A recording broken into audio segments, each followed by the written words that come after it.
Good morning, board members. Good morning. Thank you for your presence for day 2 of our regular meeting of the Kentucky Board of Education. We welcome certainly our members, our audience, and all those viewing remotely.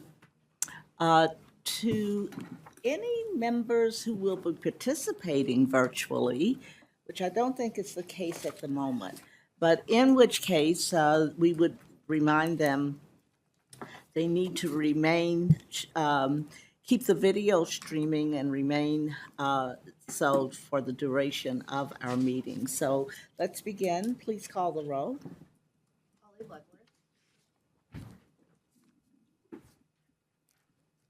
Holly Bloodworth, Harold McKinney, Here. Justin Pate, Here. Julie Pyle, Here. Randy Poe, Here. Sharon Porter Robinson, Here.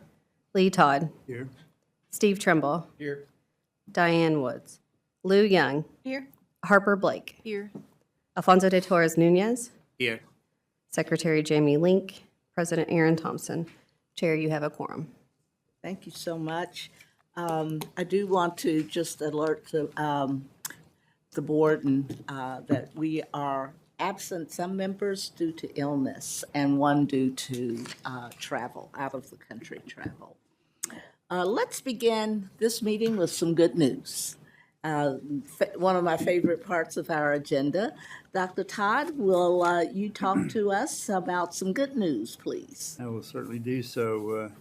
Zachary Stumbo, who works here in the department, I'm not sure if he's here or not, I don't see him, but he was awarded the 2025 McKinney-Vento State Coordinator of the Year by the National Association for Education of Homeless Children and Youth. He was formally recognized on November the 3rd in Dallas, Texas by the organization that is entitled the National Association for Education of Homeless Children and Youth. He has served as the Homeless State Coordinator in KBE office for continuous improvement and support. And so hopefully he might step in later and we can recognize him officially. But I didn't know a title like that existed and didn't know that there was a national organization that did that. But he is to be commended. There he is up there on the screen. So That's thank you. quite worth recognizing. Commend another stellar staff member here at KBE. Steve.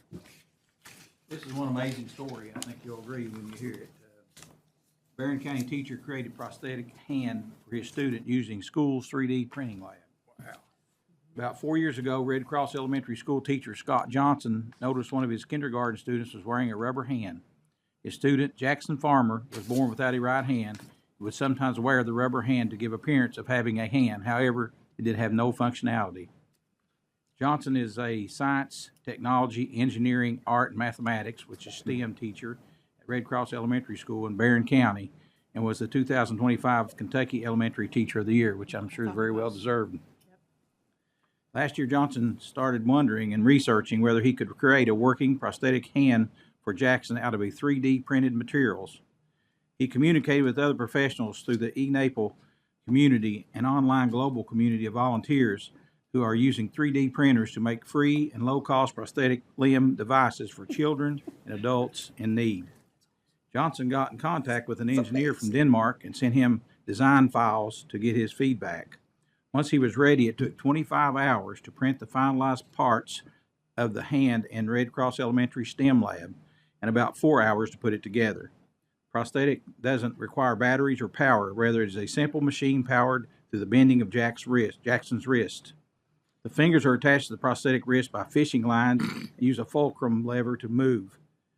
When Jackson flexes his wrist down, the fingers close. When he flexes his wrist, the hand opens back up. This was amazing that he was able to do that, and his own school's lab for one thing, and it just also shows what type of person he was to try to take care of one of his little students there. So I just thought it's one of the best stories I've heard in a long time.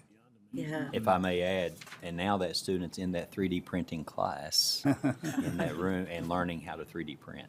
Right. Among other fourth graders there, but it's a beautiful Was it a story. national news? It's story? made national Should news. have been, yeah, Yeah, absolutely. exactly. So, special person. What a beautiful example of the brilliance that exists all across the state.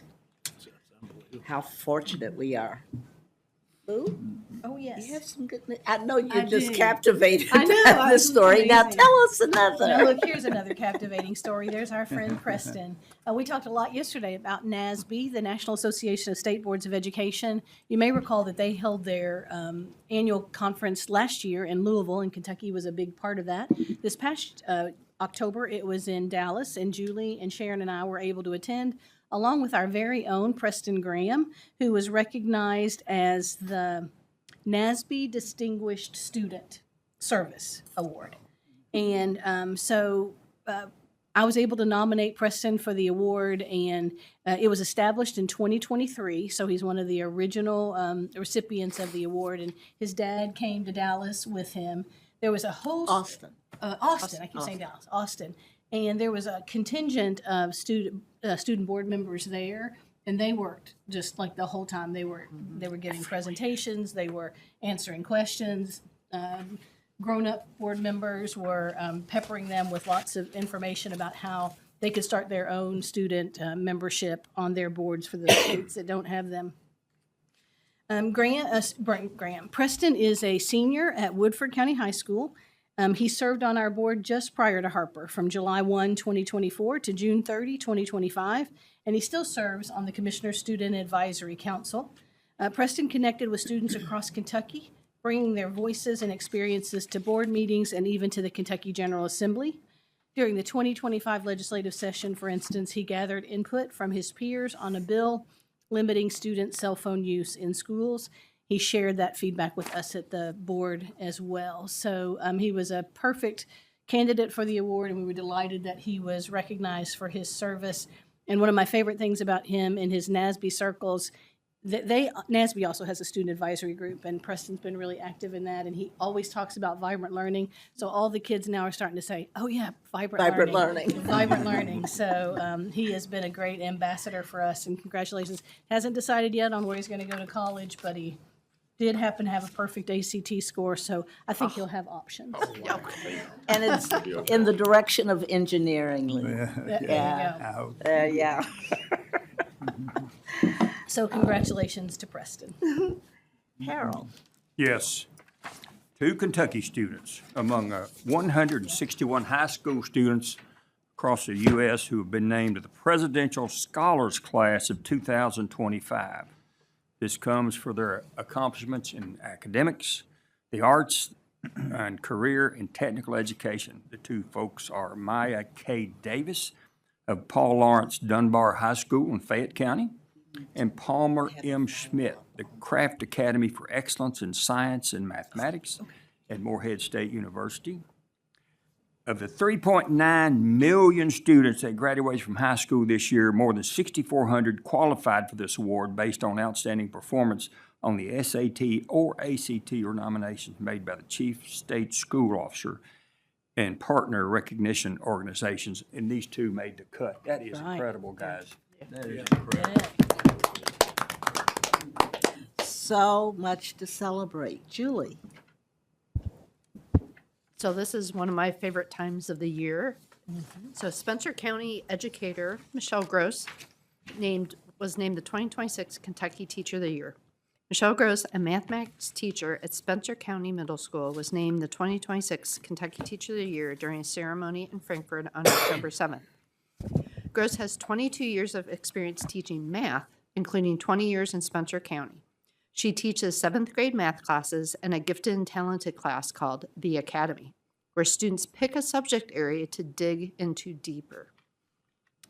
Kara Byrne Dowdy, an English teacher and department chair at Mayfield High School in the Mayfield Independent District with 21 years experience in the classroom, was named the 2026 Kentucky High School Teacher of the Year finalist.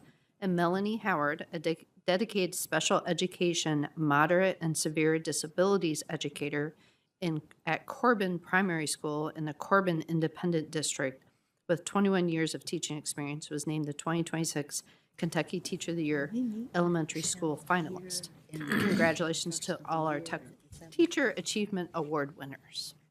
Yay. Wow. You know, Great. Let's recognize all the good news items, folks, because that was quite a treasure shared this morning. And we look forward to meeting Michelle and getting to support the work that she will do during her sabbatical here. Thank you so much. As per board policy, we also take a time in each meeting where board members can raise issues not included on the agenda for the purpose of clarification, referral to a committee, or scheduling for some future board meeting action or review, if such a consensus exists among the board. So I'm going to open the floor now for board sharing and just begin by making sure we acknowledge as a board, one of our colleagues has been selected to national office at this recent NASB meeting. Lou Young will join the board of NASB as the Southern Regional Director and share some of her leadership expertise and knowledge, extensive knowledge about education management at the national level. So let's congratulate Lou. I'm looking forward to it. That event was in Austin, Texas, not Dallas. And I wanted to also note that Todd Allen and several of his team members were there. We have an affiliate organization, Nicosia, which stands for something about attorneys for state boards of education. Todd was recognized as their top award recipient last year, so they were able to join us. Great conference all around, lots of takeaways for me, and it was great to spend time with our Kentucky contingency at the event. So, Julie, you want to talk about NASB? How did you know? Yes, the conference was great, especially networking, learning opportunities. We had a great virtual exchange on Monday. I encourage anybody just to hop on those, just to have conversations with other state board members. But I actually got very well connected with a state board member in Delaware, and I traveled to Delaware a lot. So I met up with her when I was there, and she is very interested in how do we go about get Portrait of a Learner going, because they need some direction and focus and a moonshot. And so we've had some great conversation back and forth. So that's the big benefit, is just being able to share and work with other board members across the U.S. Well, I enjoyed witnessing the number of times Kentucky is mentioned as an Absolutely. example of leadership in transformation. Now, Justin, the high school transformation group was met for the first time, and I have to tell you, it's so exciting to see this interest in definitive work about school reform related to the student's future, not some, I used to call it reform du jour. Let's do this, let's do that. Let's think about how to create pathways to the futures that our students aspire to achieve. Yes, ma'am. And, I think the past year has felt like a lot of work just to get to that first meeting's point, because there wasn't, like Chair was saying, this wasn't an initiative being rolled out. This was an opportunity for these 6 states to really do a deep dive into where they are, where they want to be, and what is that gap in the middle, that's preventing the future state from being a reality. So as we have gone through that investigative time period before the first meeting, and in conjunction with NASB, it was really NASB and the 5 other states, a lot of these conversations, it kind of became obvious that our problem was not so much we don't have all these things. Our problem is that we have got a lot of these pieces in place that are just struggling to come together. So I think a lot of what this first meeting was about was really, I keep using this word, or this phrase, but I think it's relevant. It was about level setting across the table from all of these constituency and organizational partners to understand what is available in the slate, in the state of Kentucky, and the slate of offerings that we have. We did use that innovation guide as the tool to help the team level set, which I think was a great idea. And I think as a result of that, we really came to the conclusion that this committee's work really wants to focus on what are those best practices that we need to share, you know, maybe in a top 5, top 10, whatever kind of format, to say these are the identified most important best practices that school districts can use. Certainly to include how to address things like portrait of a learner, local accountability, how best to locally engage with your business and industry partners. So we talk about that best practice, then also looking at what barriers exist, you know, because that's a real thing. You know, what are the barriers that are, you know, truly existing for the administrators, for the faculty? One of the best comments I think that came out of this was the Lieutenant Governor talked about, you know, we talk about creating agency within our students, and that certainly matters.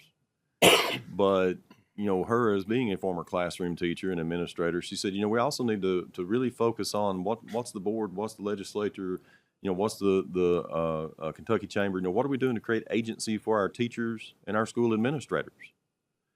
And I think that is some of the barrier, you know, that they don't feel that agency to take ownership of a curricular change or alteration to create a more vibrant learning experience, or to engage with the community and truly let the community determine what needs to be assessed. So through that work, we also, the third thing, we want to talk about sharing of best practice, identification of barriers, but then also, is there policy advice that we need to give, you know, to the legislature, to ourselves as a board, to make tweaks and adjustments to the things that we have in place, so that these good things that are happening in these districts are scalable. Now, I think that's ultimately what we're talking about as a high school transformation team in Kentucky, is how do we take these pieces that exist and scale them across the Commonwealth so that every high school does have a more engaging experience. And I think that is the stalwart. If we were to say, here's what we're wanting to do, we're wanting to create a more engaging high school experience for every Kentucky student. All right, and it's happening. You know, it's happening in Ignite. It's happening in some of these model schools in Jefferson. It's happening across the Commonwealth. But what are the barriers, what are the best practices, and what are the policy recommendations that need to be made to help this scale to more districts at a different level? But it's that engagement piece, I think, that is really where things hinge. If you want to talk about reducing absenteeism, if you want to talk about increasing rigor, well, with engagement comes the possibility of increasing rigor. You know, we heard about examples of physics problems being addressed in, you know, electrical classes or whatever it is. But now if you take that same kid, put them in a physics class, they're not going to engage with that curriculum, and that rigor becomes less possible. But put them in that electricity class and you can make it as rigorous as you want because they're engaged with it. So that's where we were yesterday. And I'm sorry, I know I've taken a little while for this update, but I feel like we've been really trying to figure out where this committee is going to go, starting with a 2.5-hour meeting in Indianapolis, just to talk about the first agenda. You know, I mean, really, you know, trying to Harold, we figure had out. a meeting about the meeting. That sounds like a you bunch of love that. Presbyterians to me. Listen, we also threw in a Methodist and a Baptist and tried to make it all work. I mean, it was a long journey, but it was worth it to get to that first meeting, because I think we made great use of 90 minutes of diverse engagement and feedback from the committee. And I feel like we have a good plan moving forward. There's only going to be 3 more meetings. We decided it was best to put this in a you know, dynamite in a small package and try to narrow the scope for what we were intending to do. Best utilize this power team that we've put together to take a look at how we level set, come together for some recommendations on, I'm going to say it again, best practice to share across the state, identifying barriers that exist to this scalability, and policy recommendations that may be made from each of our organizations as we are a part of that team. It's a fascinating dynamic. I thought that Kentucky really was ready to take on what's is almost a humbling, awesome task of defining transformation in the high school experience for what, toward what, and always how do we hold ourselves accountable.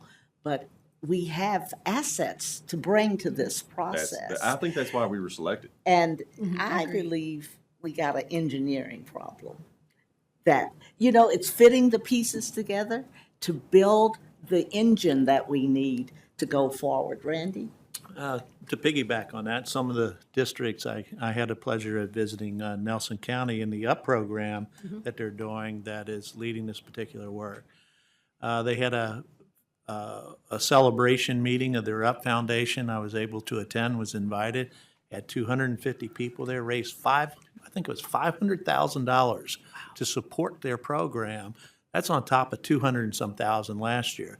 But they'll be opening up in the fall. You want to talk about transformation, they're doing micro schooling that they talked about. But the community was there celebrating where they're going and what they're heading. That you think that 250 business people and others and the money that they raised in support of the endeavor of the work that you're doing, but that's a district that's doing it. Also had the pleasure of attending 2 meetings in Northern Kentucky that we're working on, and the same type of thing is how do we create manufacturing pathways to that engineering and those degrees, and making that more relevant with using Mazak, for example. They have the Mazak Academy that as the kids go in there and they do internships, that they build them up from within, but they want to take that and build scale and capacity across in the high schools. And the other one was Northern Kentucky Trades Group doing the exact same concept with trades. So with Senate Bill 207 that we passed and the other things, these things are possible, and we're working with Ms. Hargis, how do we create those new pathways? The pathways that the industry is saying versus pathways that educators created there, and how do we get that working, and how do, our next topic will be EPSB, how do we get those individuals certified to work in the non-areas? And one of the things that EPSB did actually at the last, and we approved that, was the last board meeting we had was, that where they don't have to have an associate's degree, but they have a master's within their specific areas of plumbing and so forth. And so that's coming together and that's working, but that's piggybacking off here. So you're right, there's a lot of great things doing, and we just got to be able to put in place the scalability for others. But I wanted to share that.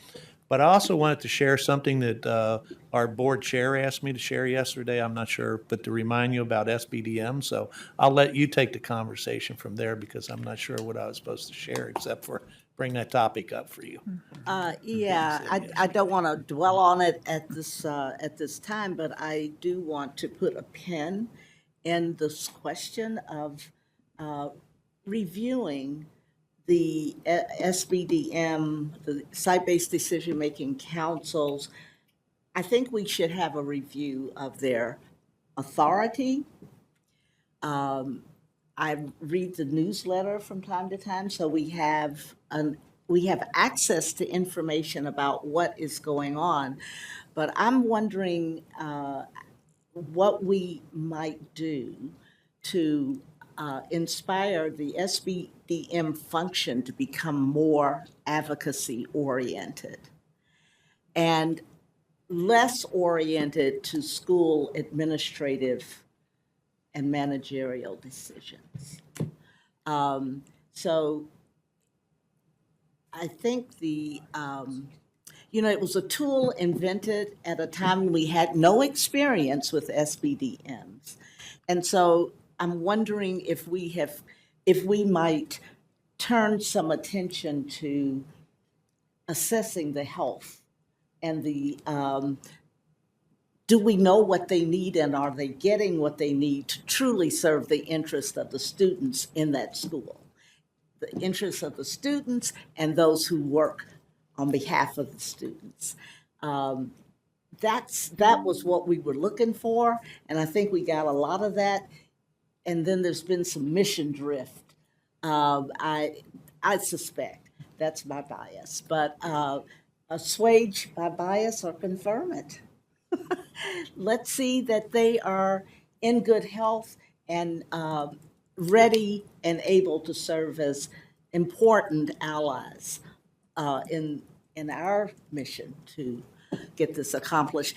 CJ, good morning. I don't want to, we've got one other item that we need to get on, reported on. Can you give us a minute more? You're great. Okay, thank you. The next board sharing report, I'm going to call from a member not on the board, though Julie, you do represent us on the whole community, whole school, whole community, whole child subcommittee. But Jim Tackett is also with us, and I'd like to get Jim to bring us a few words. Good morning. Good morning, everyone, on a cold December morning. But thank you for a moment to provide an update to the board. The subcommittee, as we refer, the WIS subcommittee, Whole School, Whole Community, Whole Child Subcommittee, is an extension of the board and has been for about 11 years. And we have two KBE representatives, Ms. Powell and Ms. Woods, that serve on that committee with us. We typically meet the day before the board meets, and we met on Tuesday, and I wanted to provide just a few updates in our discussion from this week. First of all, a piece of this work really centers around our funding that we received from the Centers for Disease Control. Kentucky has received funding since the early 2000s in some form or fashion. So a part of this group, we'd love to share what's going on in that world, how we're interacting with our schools and districts, the technical assistance, training, professional learning that's going on. So the beginning of our meeting, we heard from staff at KDE and within our districts. Kentucky had to select one specific district in this cycle. It was Fayette County for the 5-year cooperative agreement that we have with CDC. However, we work with any and all other districts and schools who would like to work in that arena as well. But we do have a targeted emphasis in Fayette County and have a staff member in Fayette County, Angela Stark. So we really talked about what has happened over the course of the last 3.5 years in Fayette County. There are a lot of exciting things that are happening in regards to at the classroom level, at the school level. Fayette County is, if you look at the 20 states that are currently funded, Fayette County has 20% of the population across the country that is impacted by this cooperative agreement. So Kentucky is, as we selected a larger district this time, and as a result, we will be moving the needle in regards to improving student academic and health outcomes in the work that we're doing.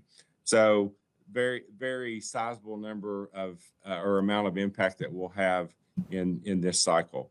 But things going on such as providing professional learning opportunities for our health and physical education teachers, looking at opportunities for students to be healthier, engaging physical activity within the learning day, providing opportunities for students and families to be involved in family community partnerships, et cetera. So I would love to share, if any of you are interested, love to share more specifically on what's happening in Fayette County as we continue, and that funding will run through June of 28.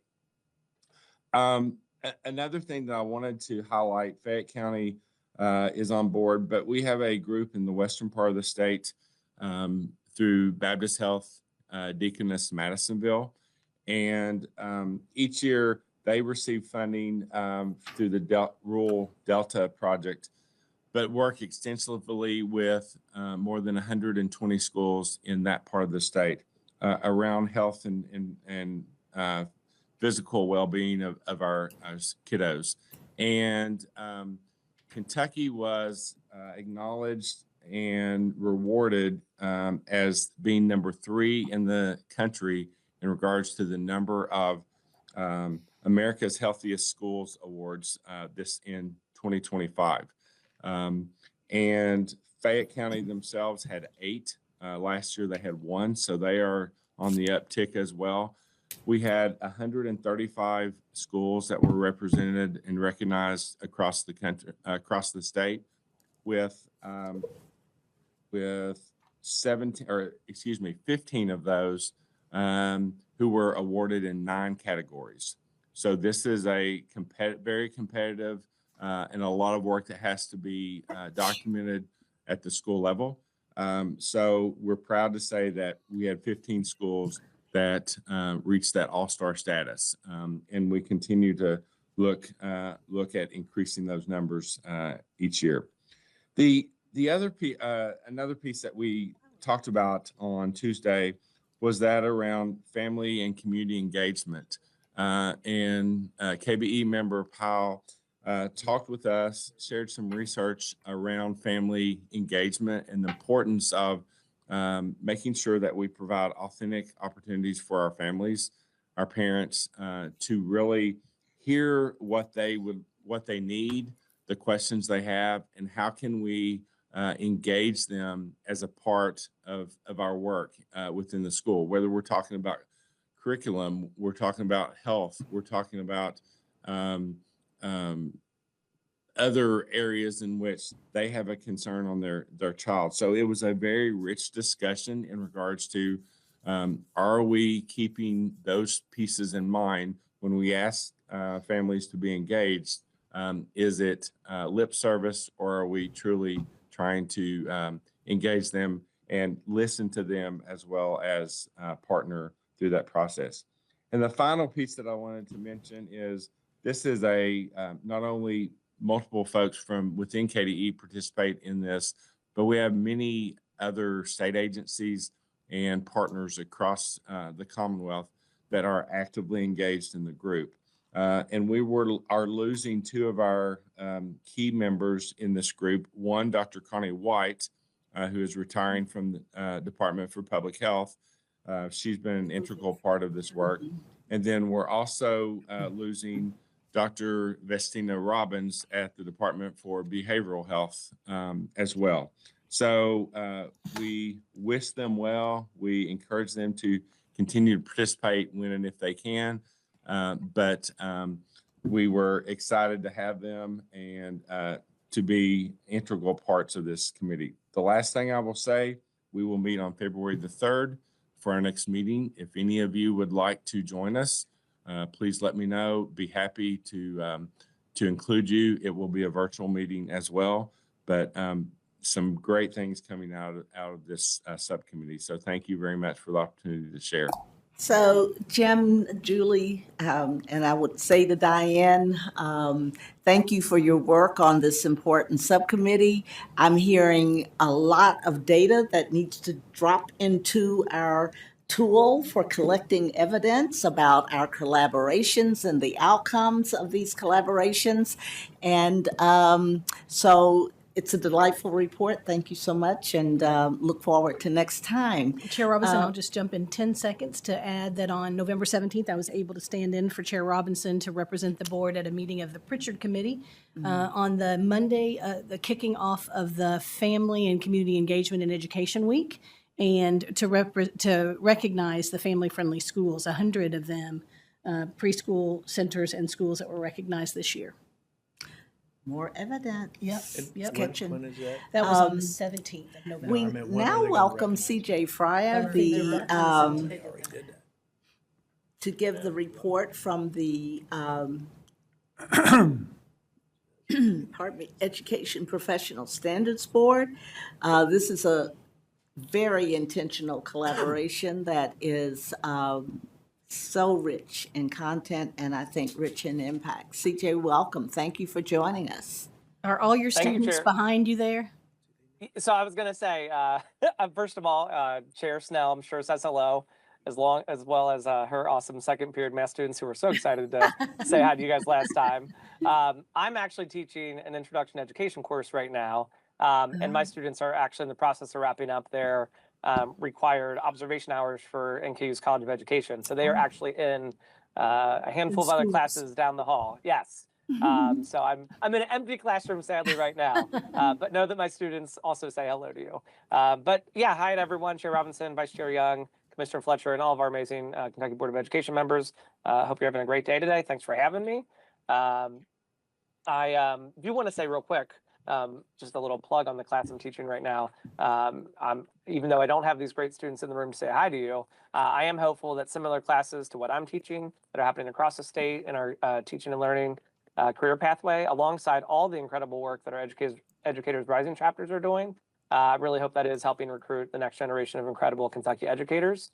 I would like to put on everyone's calendar, Thursday, March 5th is the Educators Rising State Conference. I think Chair Robinson, Vice Chair Young, and EPSB Chair Amber Snell and I are going to be talking soon about maybe some creative ways that EPSB and KBE can help pitch in on the effort of the state conference. But I would just like to, in general, preface that with at least get that date maybe on your calendar. If you can try to not block too many other things on that same date, might be helpful to have us available as judges or presenters or different ways of capacity. I think that'd be a good showing from our two boards. Okay, so anyway, I'll get on to my report. That was just my little geeking out about Ed Rising and all the awesome things that's going to the state level. Since the last KBE meeting that you all had, the EPSB has held an in-person meeting on October 21st, and we had a virtual meeting on November 17th. And our final EPSB meeting of the year is an in-person meeting on Tuesday, December 16th. So recent action that has happened that would be of interest to your board was EPSB's approval of the EPSB and KBE Research Practice Collaborative and the approval of our EPSB 2026 legislative priorities. At the November meeting, EPSB approved participation in the Research Practice Collaborative. And I am happy to report that we've already had multiple members who have volunteered to join these small groups. I should also note that a lot of those volunteers from our board are active K through 12 in the trench teachers, which is very much in support of the work we're supposed to get out of this. So I'm excited about the voices that will contribute here. In general, as Chair Robinson and Vice Chair Young were already saying, we're excited about this opportunity for EPSB and KBE to work together to better understand and support Kentucky's educators workforce. And you know, we've said this a lot, but we'll go on record again to say, right, our two boards are two independent bodies, I think, for very important reasons, but there is no doubt some critical overlap in the goals of our two boards. And I think this is a really important and thoughtful way that our two boards can come together to make some advancements in those areas. So I'm really excited to see how this goes. And in general, just want to thank the amazing team at KDE, right? Specifically our OELE team that's going to be doing a lot of work and just making sure we're supporting them in that work they're going to help us do as we facilitate these groups. At our October meeting, EPSB approved our legislative priorities for the 2026 legislative session.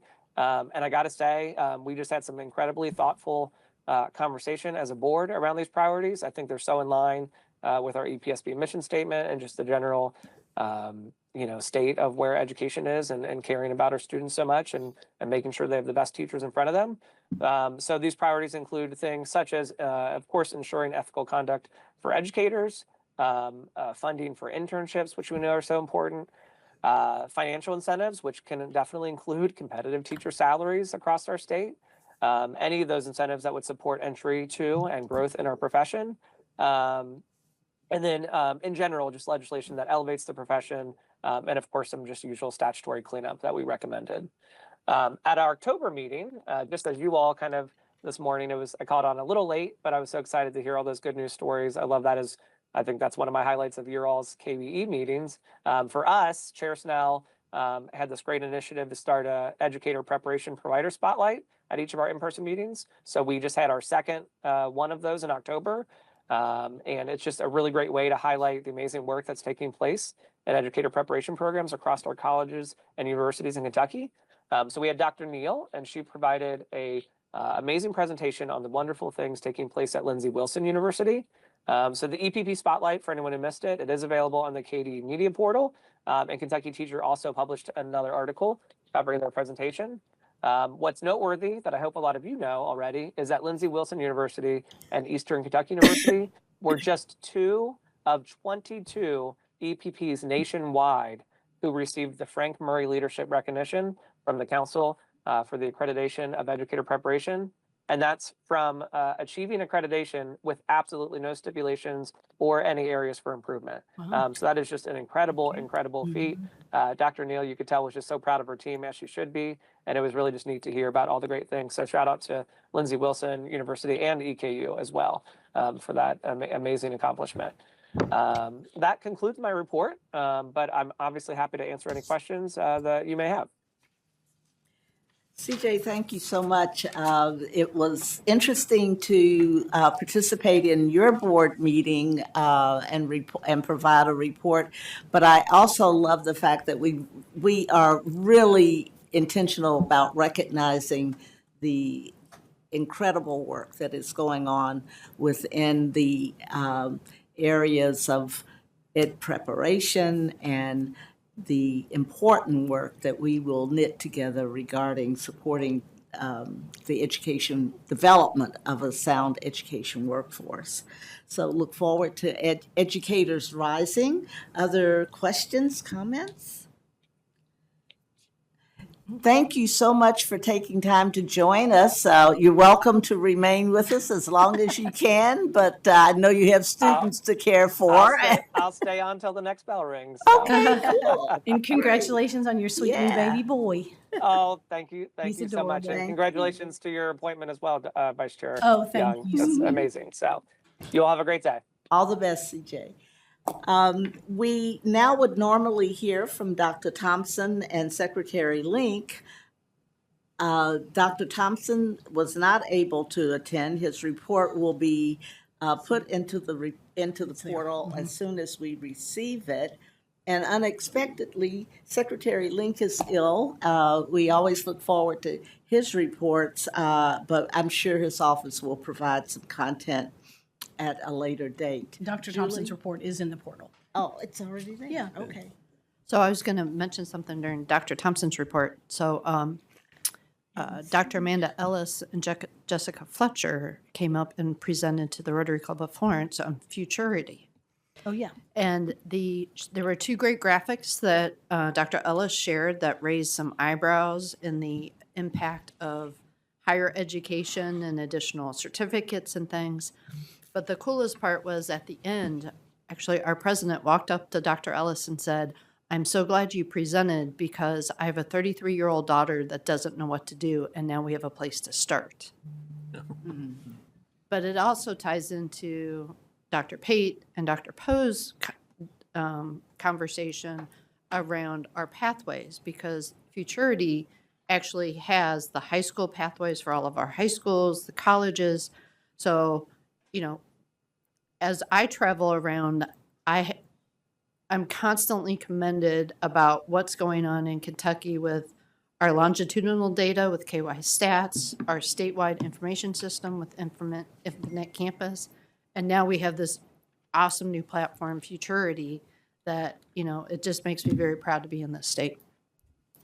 That's an amazing resource that I suspect we need to figure out how to inform more people that it's there and how to use it. So Yeah, a number of our members were hopping on and exploring it. Yeah.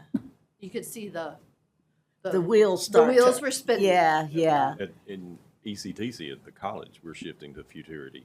And, Are you? And that's going to really help strengthen, if we do the same things that our high school partners are using as our dual credit students are experiencing these things, that's once again a seamless, parents of businesses. I mean, it's pretty powerful. All right, we'll probably be looking at some very impressive data from reports on futurity as the not too distant future, right?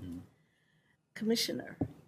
your I'll report? add, thank you so much, Madam Chair. To add to that, as part of a meeting recently with some other stakeholders, but the College Board's app, it's called Big Future.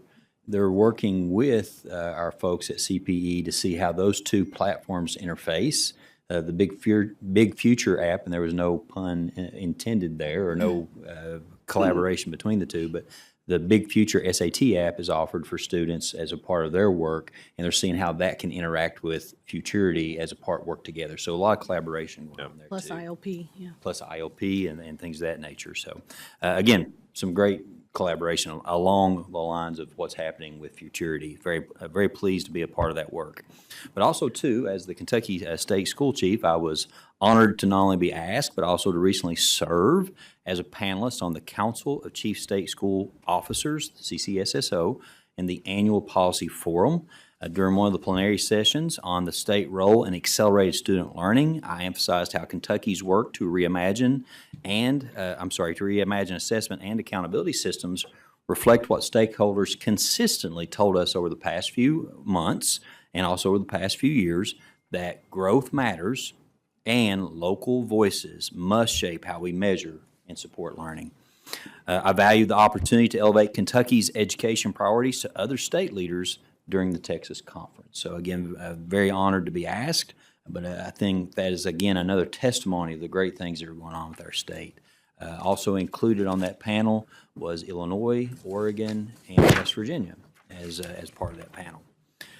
Also, too, stakeholder input is very valuable to me, as well as the Kentucky Department of Education staff.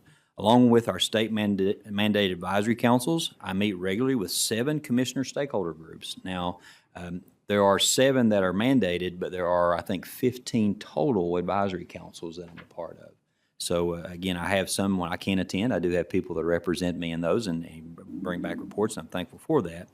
But now one of the groups I am so happy to work with, and I make it a priority not to miss this group, is our Student Advisory Council. And you see a picture here with the group. They're so thoughtful. It's amazing every time you sit down with our Student Advisory Council, the information and feedback they give back.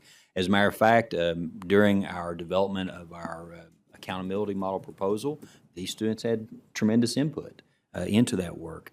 The feedback and the recommendations at each of these advisory councils really inform our decisions for Kentucky students. So again, just one of our many advisory councils, but it's always a good opportunity to show that group. And Harper, of course, you've been extended an invitation to be a part of this if you so desire. Yeah, I do need to talk to you about that later because I was planning on asking you about it. I got an email the other day. Okay, So, great. yay. So again, we want to make sure that you have that opportunity to be a part of the group too. We'll all be working for them one day. Absolutely. We will be working for that group. And again, the genuine concern, one of the priorities they want to work on is how the continuation of pathways. What's their next steps? How do we look at advocating for the work as you know, when we look at not only just career technical pathways, but also engineering pathways, health sciences, health pathways.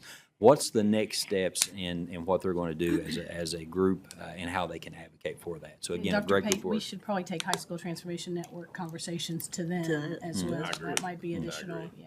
Good point. Great point. Also, too, we shared with superintendents recently. There's been a lot of information out. You'll see on headlines from the U.S. Department of Education, and they did announce last month they were signed 6 interagency agreements to transition the management of several federal education programs to other agencies.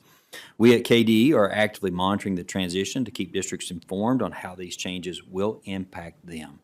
USAID has confirmed that the statutory responsibilities for these programs will remain with USAID, but no laws have been changed, which means legislation such as ESSA, or the Every Student Succeeds Act, and the Individual Disabilities Education Act is still in effect. Overall, in talking with our folks in OFO, we haven't seen a cut in funding based on these interagency agreements. Of course, the budget does look a little different. We'll talk more about that as we move forward. But as far as funding still is flowing to us, those mechanisms are still there.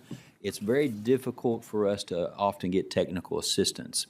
We do rely heavily on the relationships that many of our people have established over the years with people at USAID. But some of those people are not there anymore. So who's the next person to call? Yeah. So again, very thankful for the relationships at KDE have established and USAID has been a part of. But again, the biggest issues we've had right now is technical assistance. If there's a report due, making sure we get it to the right person, things of that nature. Also, a few updates that glimpses into the vibrant learning experiences taking place in our state, in schools and our area technology centers. As you can see on the screen, the students for the Kentucky School for the Blind contribute their time and efforts in the community.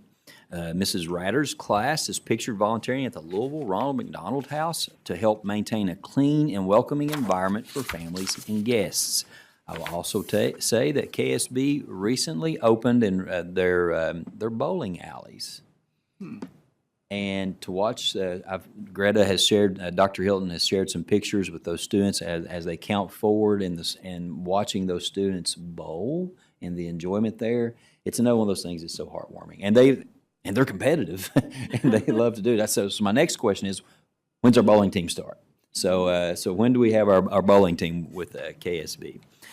Also, too, the Kentucky School for the Deaf participated in the Mason-Dixon volleyball tournament in the Alabama School for the Deaf. And while they didn't bring back the big trophy, they did represent the Commonwealth very well. But also, KSD's Annie C. O'Donnell earned a spot on the all-tournament team. And Annie also serves, you saw her she was in our picture earlier, she serves on the Commissioner's Student Advisory Council. So she's representing our council very well and also KSD. But she was a member of the all-tournament team. So congratulations, Annie, and I'll be sure to say that to you when I see you in person again coming up. From our area technology centers, pictured on the left are the Clay County ATC welding students. They completed the finishing touches on their welding show by installing their own welding curtains. This project-based learning not only enhanced students' technical expertise, but also deepened their understanding of program standards through real-world problem-solving, collaboration, and reflection. And here's a short synopsis of the project-based learning at work. They had to precisely measure and cut protective welding strip blue curtains to length, program and cut out the mountains brackets on the plasma table, and paint the supporting brackets. Students fabricated brackets, hangers for the dust collector pipes, curtain rods, and designed tool caddies to hold pliers, wire brushes, and welding rods in each booth. Students fashioned a magnet plate for the dust collector and mounted them inside each welding booth, so making a difference in their own environment. So thank you to the instructor at Clay County and also to our Clay County welding students. Then on the right, we have the Butler County ATC HOSA, which is the Future Health Professionals Group. These students had the opportunity to participate in Northern Kentucky University's cadaver experience. And I remember when my wife was in medical school and she would come home after dealing with the cadaver, and let's just say that it takes a little while to get away from that smell. So from there, but the experience is phenomenal, and to see what our schools are doing as it relates to health sciences.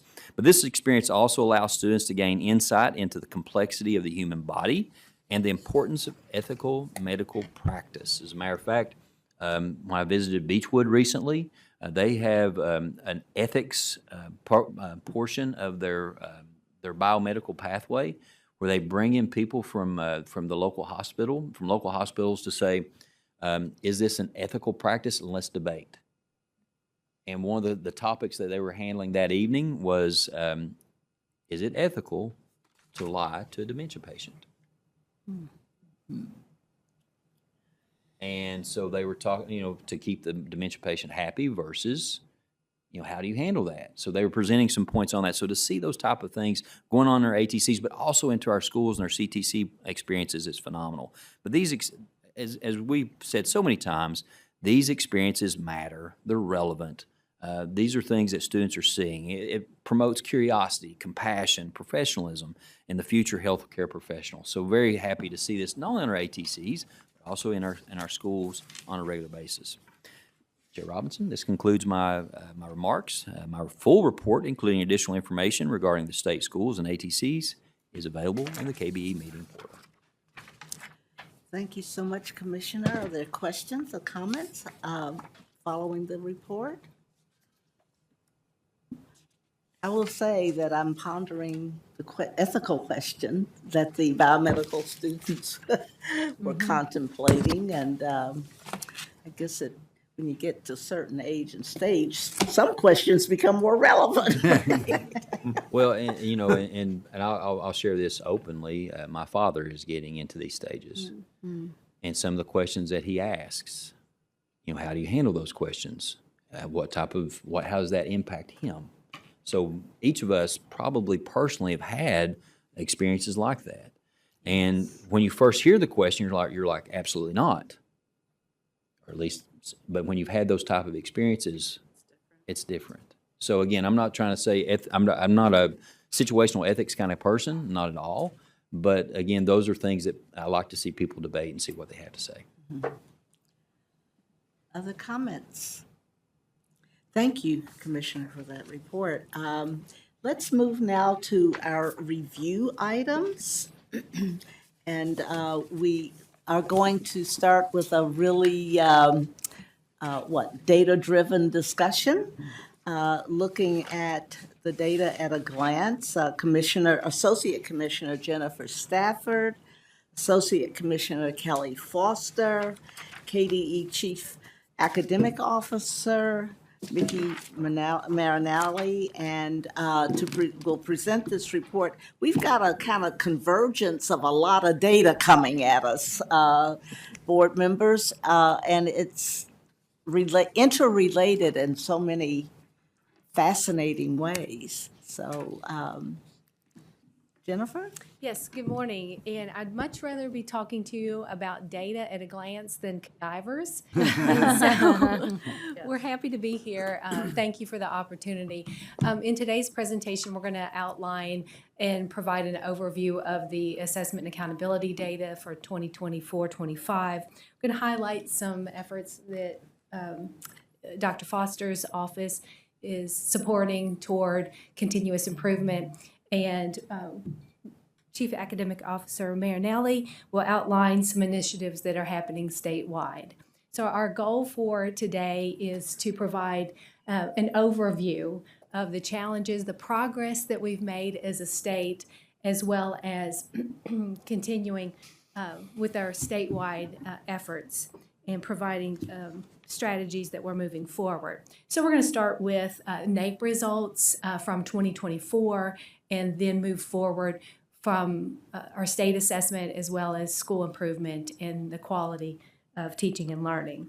So as we move forward, our NAEP assessments were given in reading and math in 2024, and those results were delayed a bit due to a bridge study. So those results that were from the 2024 assessment were released earlier in this calendar year in 2025. So if we move to the next slide, just a bit about NAEP. It's reported both on scale scores as well as proficiency levels. We have 3 proficiency levels of NAEP as basic, proficient, and advanced. And those are different than our state assessments. Those, even though we use some of the same terminology, it means different things because they are different tests. They cover different things, they test different things, even though that it is content. Today we're going to be talking about reading and math at 4th and 8th grade for NAEP. And what we'll see is even though the Kentucky Summative Assessment and the NAEP are different tests and provide those different perspectives on that academic performance, we're going to see some similarities in the results that we've had. So despite those differences in the purposes of the test, those similar patterns are being presented from the student achievement levels. So this really indicates the significant or consistent patterns of student performance. So whenever we look at a student or a state, we don't want to look at just one test and one particular result, but a variety. So looking at different tests from different perspectives shows the consistency is there. So let's start with reading, grade 4. And as you note here that you'll see that the scale scores for both of these assessments, reading and math across these grade levels, the scale is from 0 to 500. And you will see that the NAEP is reported for jurisdictions. And that's our 50 states as well as 2 additional jurisdictions that include the District of Columbia, and Puerto Rico. And so you can see that 2 jurisdictions were significantly higher than Kentucky. We were on par with 33, and then there were 16 that were significantly below, performed significantly below us.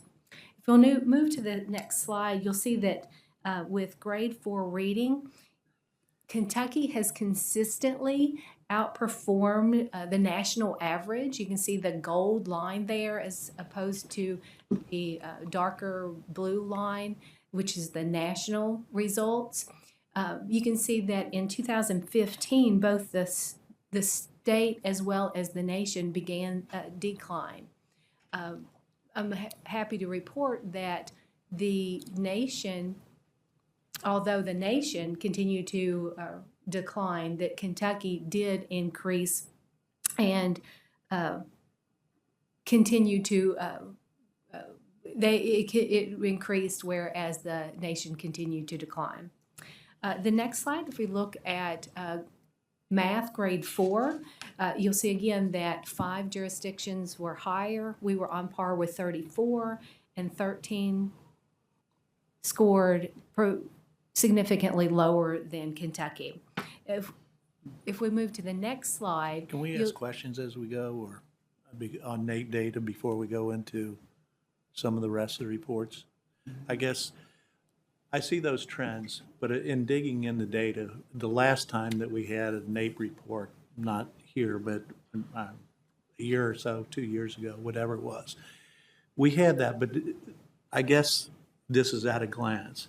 But what we talked about at that particular time is some of our subcategories, and that we're growing overall, but some of our subcategories are not improving in NAEP when I had looked at that. So I guess in the future, I would like to see that, because I think, I brought up at that time, and I'll bring it up again, that our African-American students weren't growing as the others. And we have a larger population of white students versus African-American students in other states. So we do need to look at subcategories, because I applaud the data of all of our students moving forward, but I'm also one of those ones as a superintendent. It was my job to bring up the bottom, not necessarily just the top students. So I would like to see that report sometime in the future, because the last time we did this, we didn't get the breakdowns either. And I think as a board, we need to see subcategory breakdowns. So I'm sorry. Just point that out. Sure. For grade 4 math, this was statistically significant increase. If you go back one, you'll see that both the state and the nation increased from where we were in 2022, but grade 4 math was a statistically significant increase for our state, which means that there is reliable evidence that student performance changed and increased. Looking at now reading grade 8, you'll see again the number of jurisdictions that we were on par with, as well as those that outperformed and performed lower than Kentucky. Looking at the next slide, we held steady in reading in grade 8 at the scale score of 258. So we're the same. We held right where we were in 2022 as compared to where we are now, while the nation, you'll notice, continued to decline. So we're seeing, again, patterns of performance in Kentucky. The last one for NAEP is mathematics, grade 8. Again, similar. We see that this time 23 jurisdictions significantly outperformed Kentucky, and where we held par was with 19 jurisdiction, and only 10 performed significantly lower. So on the next slide, we'll see that consistently perform in grade 8, we've consistently performed lower than the nation. However, we did close the gap by increasing our performance from 22 to 24, while the nation continued to decline. So we see, again, patterns that we will also see in the Kentucky Summative Assessment. Can I also ask another question, I guess, Chair? Please. And I applaud these good results that we're getting, but this is a question, I guess, to Mickey. A lot of that has to do with our work in relationship to our early letters training and so forth. We're seeing that improvement. I was looking at those scores, and I know we went up and so forth. But I guess when I was also looking at that NAEP data, where we were, I guess a couple years ago, we were going into letters and doing our training and so forth. Once again, a breakdown in that data. I know we improved, but what I would like to see is, once again, those schools that really had that letters training, and where did we go? Because we were comparing the reason why we were doing letters and so forth is we were following Mississippi, and we saw that. So when I saw our growth, and our growth was great, but I also saw from here to there, from where Mississippi started and where we started in relationship. So I guess what I would like to see is we were taking some and modeling from there, okay? So a breakdown in the future of where our transition is going, we're transforming into this letters training, and how those schools are doing in bringing these up or not bringing these up, so that we can, continue to support or not. I think that's the question with our data that we've been asking for, is not just seeing the data, but what are the results of the actions of the work that we're taking in relationship to these things? Because when I looked at that, I saw we are outperforming, we are rising, but we didn't rise the same as they did. I mean, they went up in like the top 3 to top 10 or something, and we're like 23rd or 24th, but we're kind of following that pattern. And because we created and put so much money in this literacy center that we created at Louisville or whatever to boost us up, I would like to see how that is driving results. So, Dr. Poe, I think what let me propose this. Okay. It would be, I think, important to get the report on the record, and then in our discussion, I want us to go directly into the so what, and and get down to, if we don't do it at this meeting, let's prepare to continue this conversation. I mean, this is what I'm talking about. We do a lot of presenting the data, but we need to know what are the implications and what next, and that's what, what counsel do you have for the board with respect to promising targets of intervention? I mean, we need to be well armed as advocates now going into January. So, what's this tell us?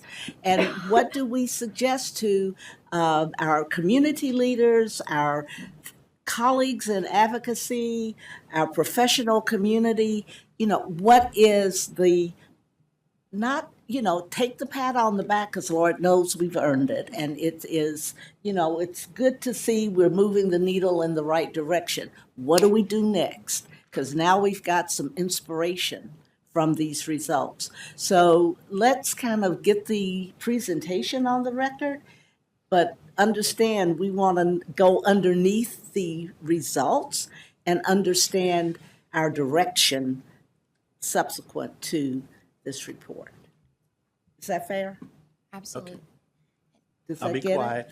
But yeah, I have lots of questions Yeah, I in mean, underlying data, this, because look, you got we folks, get this data, but- intrigues us, right? So, Well, yeah, Please. I mean, just sitting on the board, what is our particular role in diving deeper into this particular data? I love seeing the data. So I'm totally on board with what you said.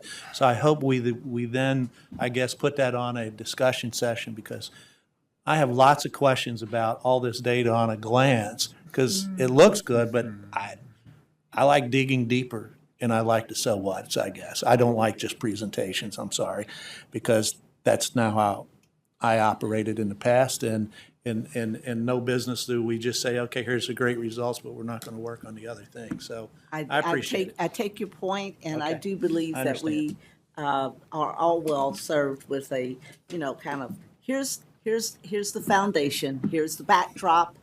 What are we going to design to address what Okay. we've got here? So, Point taken. And Chair Jennifer? Robinson, I will be able to address some of Dr. Poe's questions during my portion of the Okay, presentation as great. well. And we have some next steps for you Yes, as well. great. So, okay, let's saw turn that. now to the Kentucky Summative Assessment.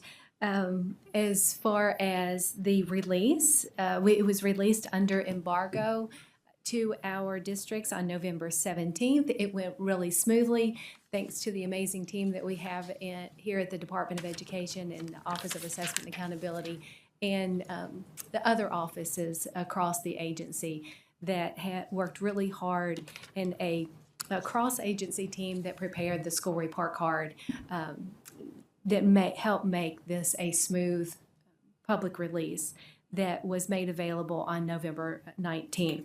Now, the public release was delayed because of the important work that went into the new science assessment.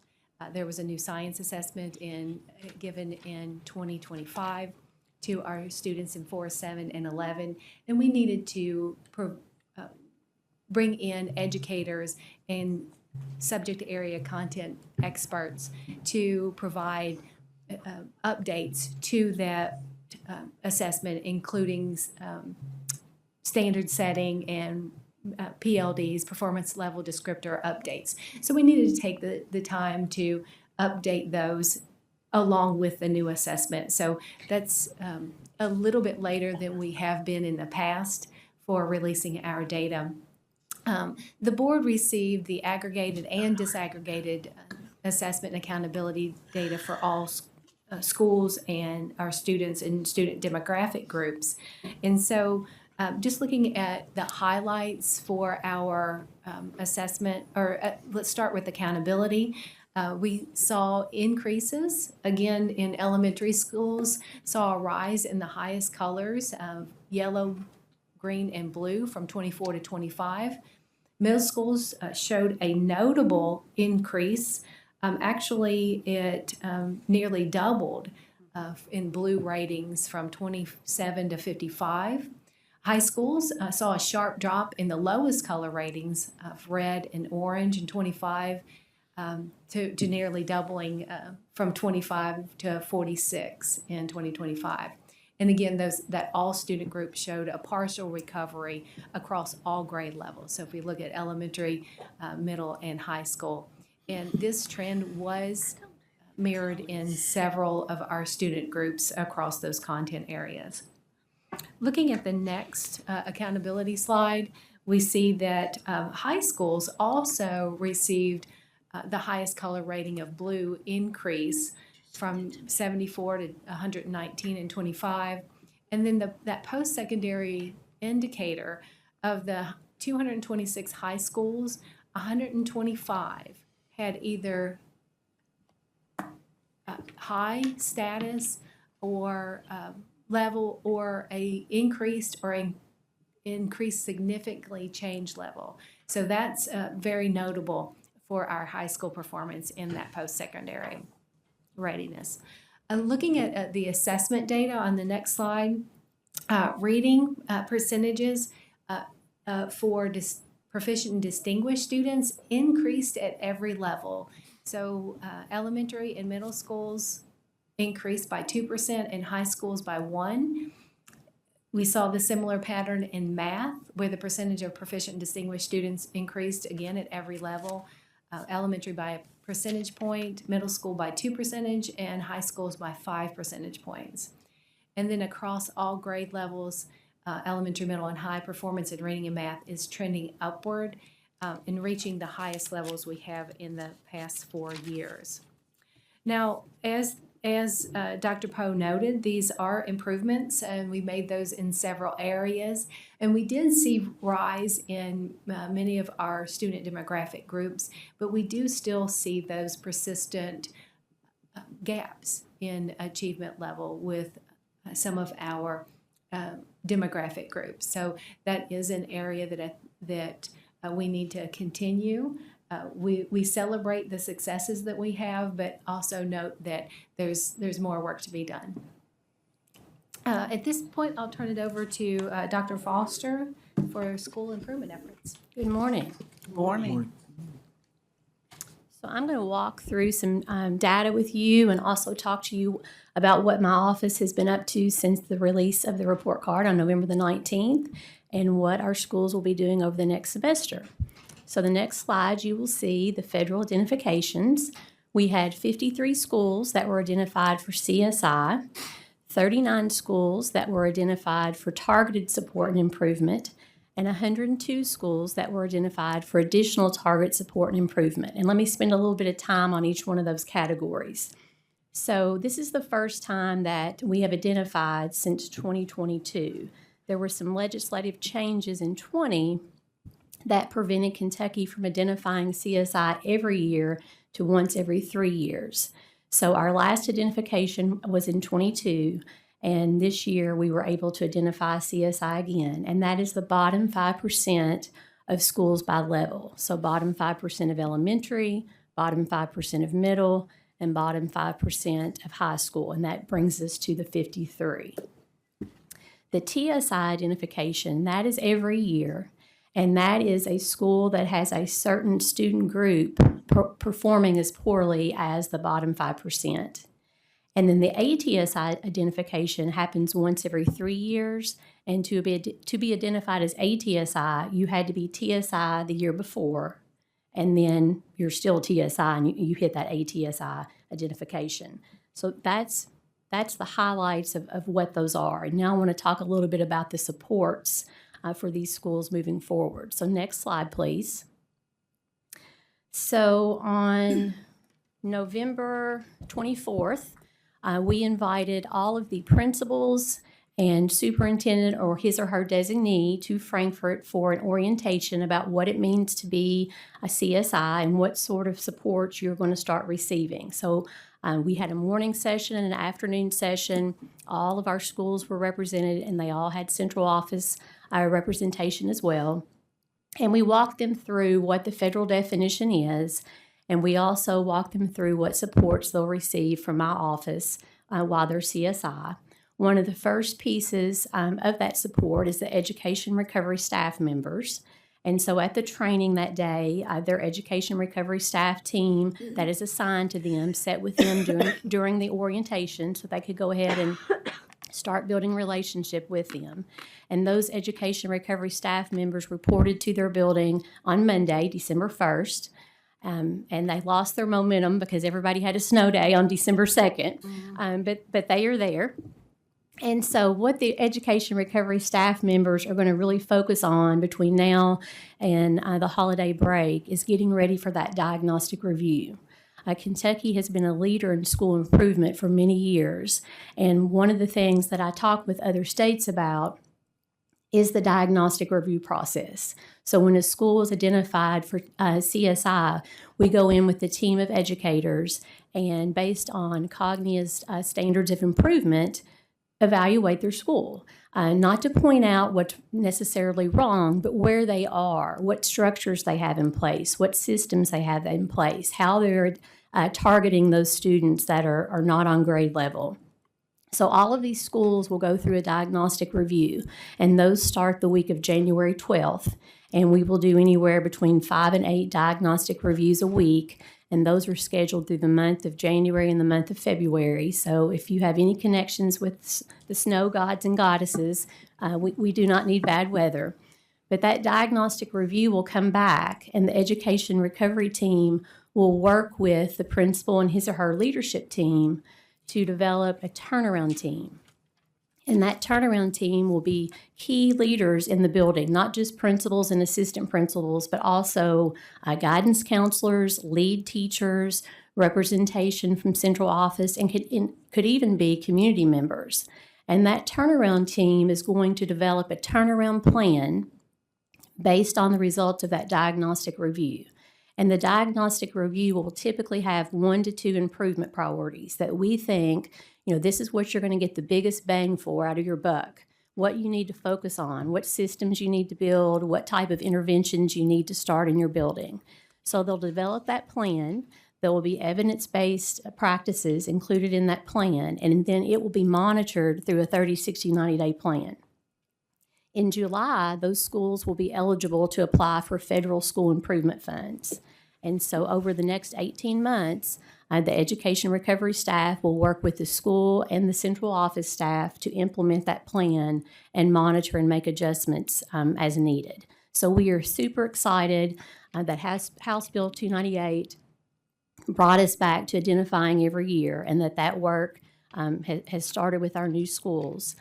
I would also like to add that during those 2 years when we weren't doing identification every year, I had some additional staff because we were continuing to exit CSI schools and I didn't have 53.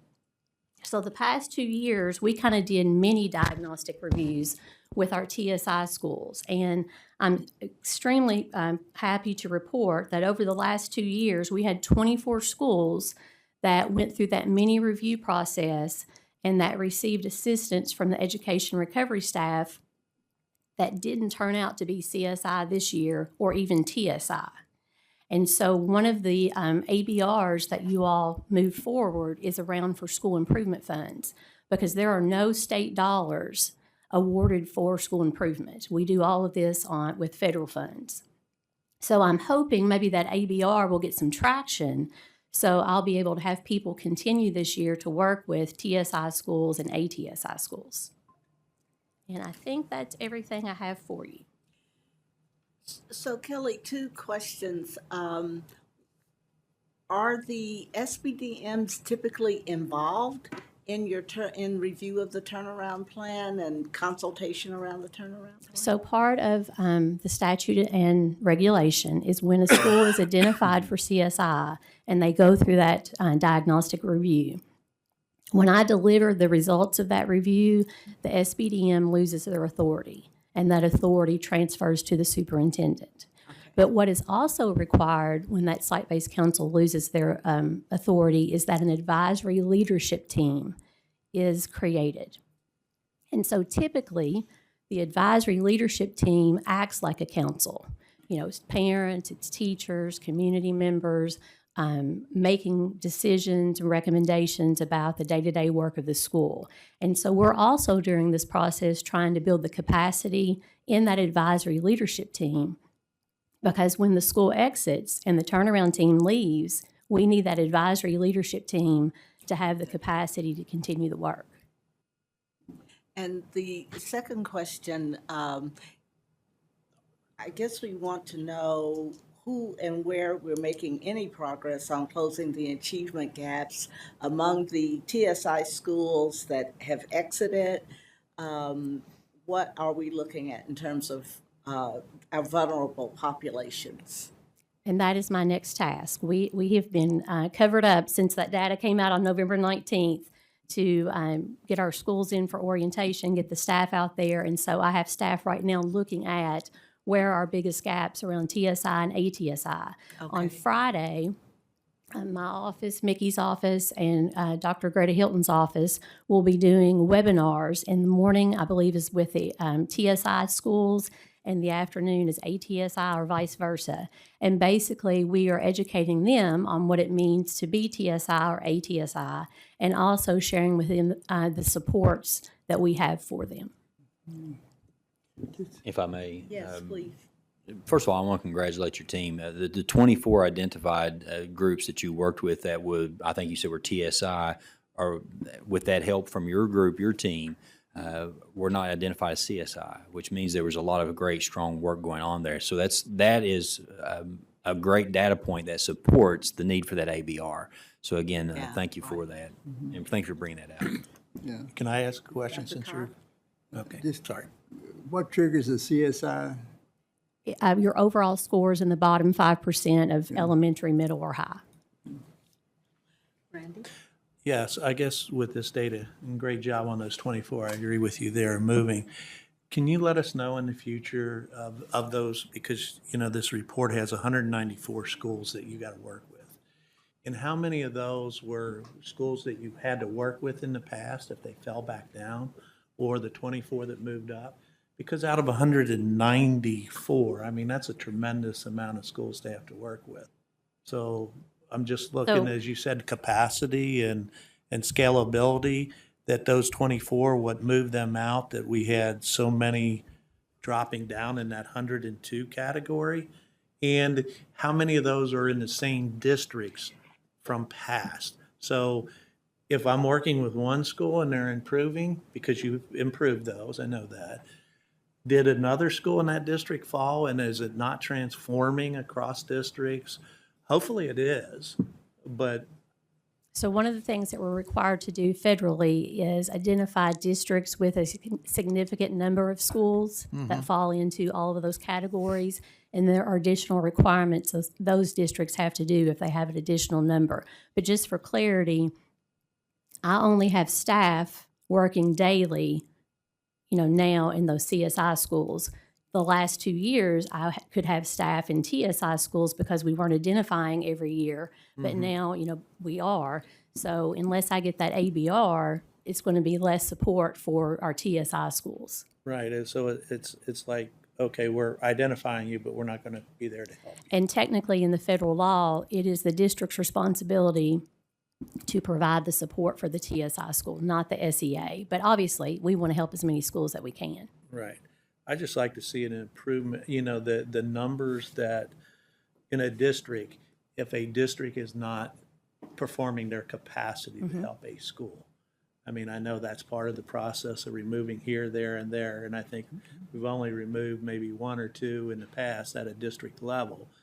But it just seems like in order to, these 102 that went to an ATSI, they've been if I'm just asking a question for clarification, they've been falling over the years to get to ATSI.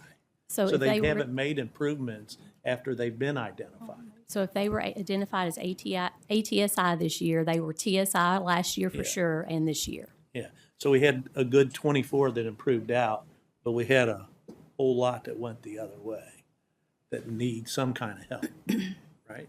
Well, the 24, They improved out. yeah. That's great. And it's not so much they approved out, but they didn't go in. With our okay. with our Gotcha. supports over the Okay. last 2 years, they weren't TSI or TSI this year, or ATSI or CSI. But 102 were identified and they fell. Not necessarily fail. They were TSI last year and again this year, and that's how they Well, got okay, the they ATSI. didn't fall, but they didn't get out. Right. Okay.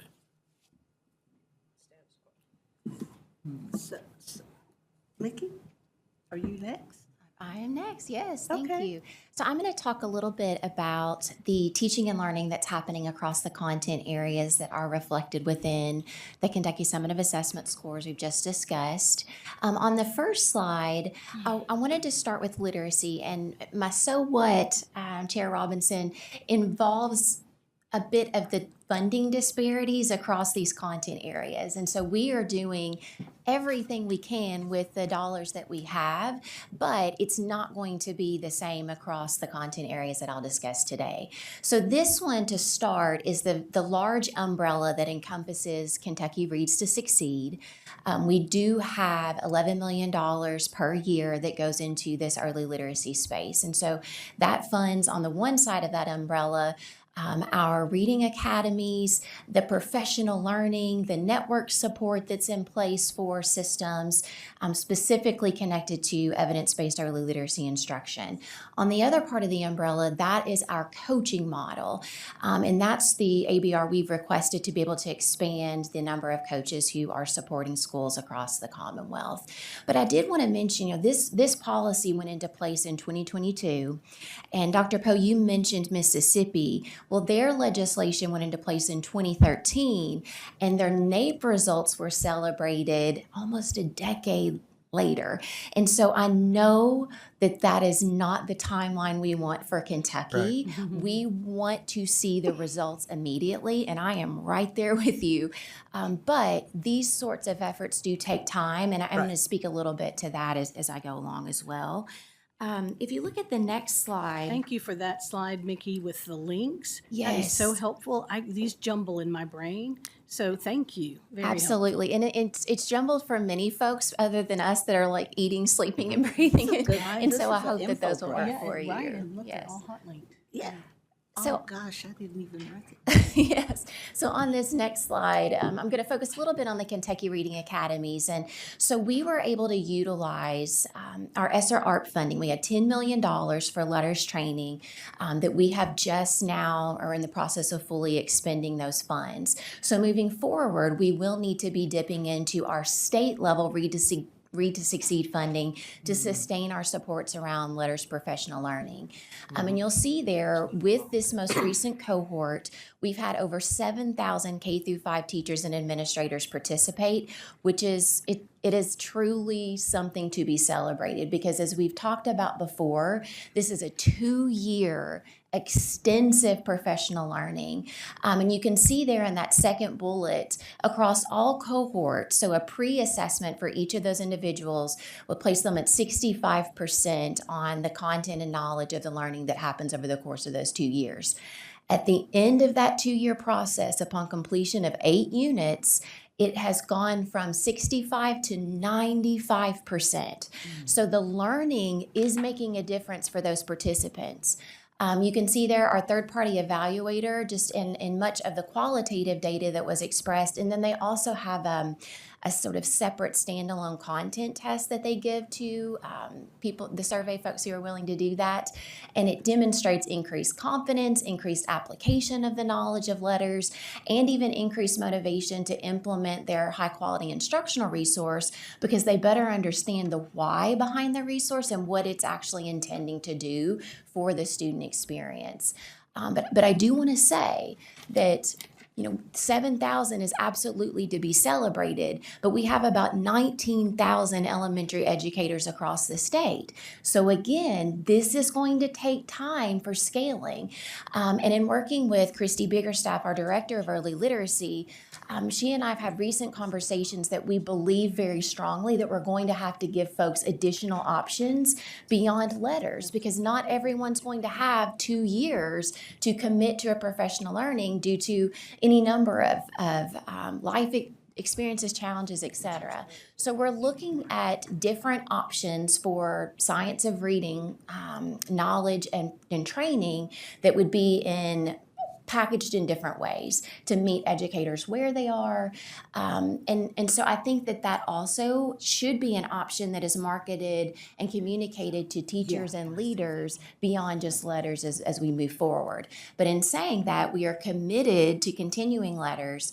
We do have funding that we're using from our Read to Succeed fund for a cohort 5 and cohort 6. And so we're living in the cohort 4 space right now.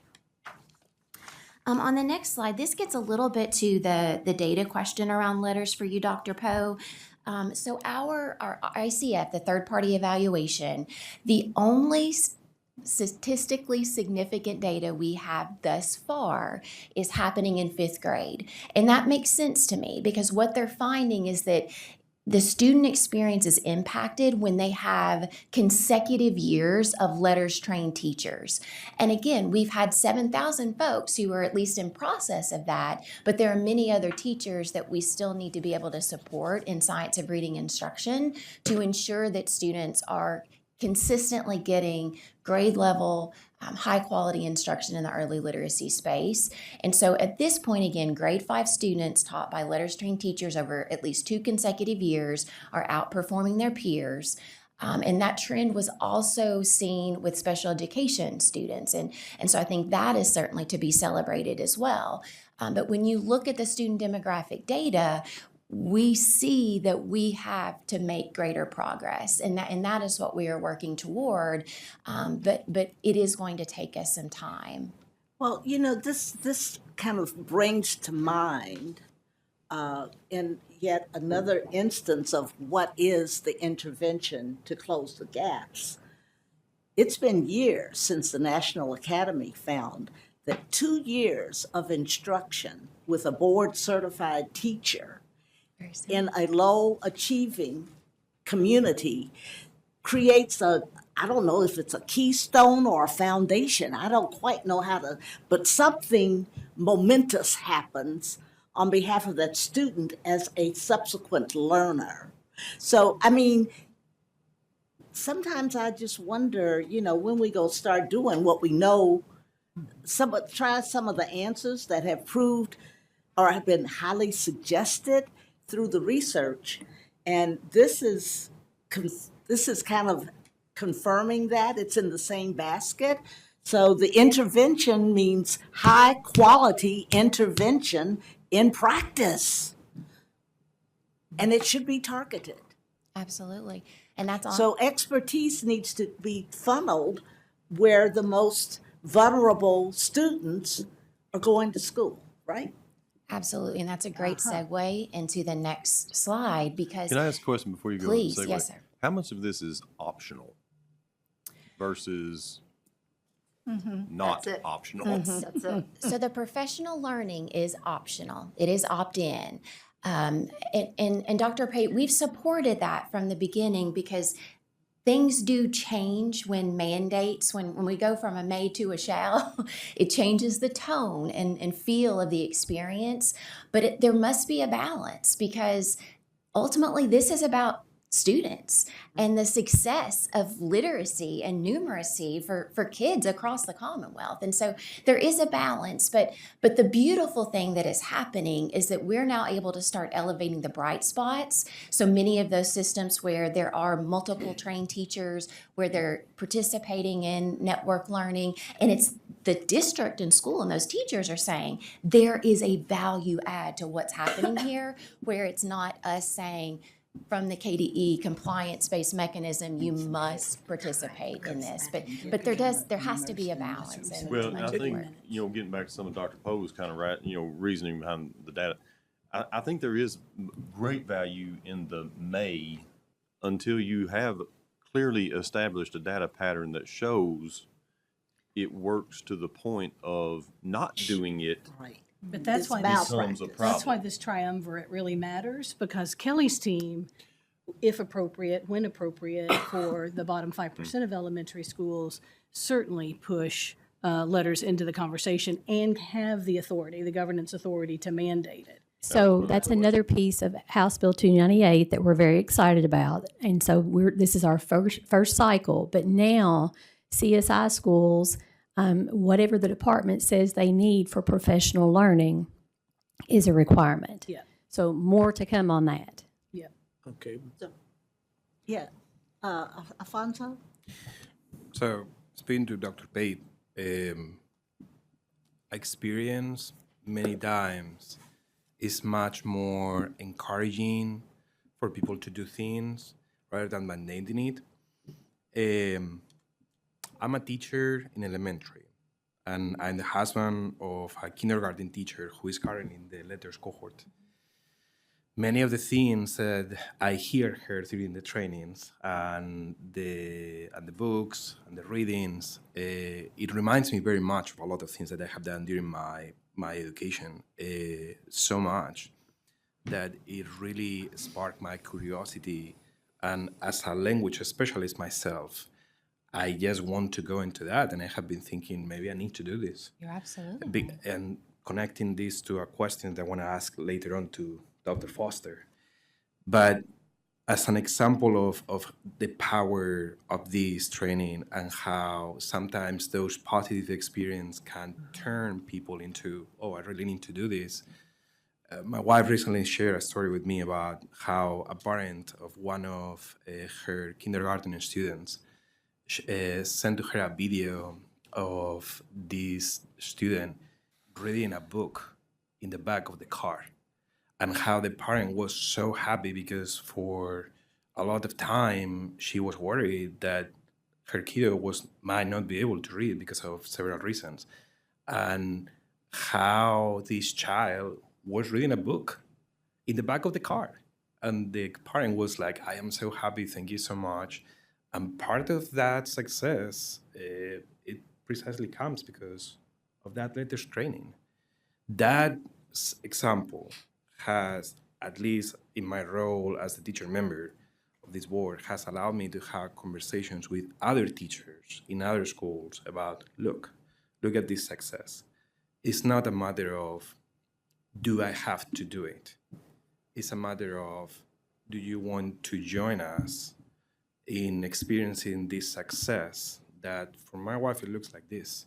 For you, it might look something else. For our English language learners, it might mean something else.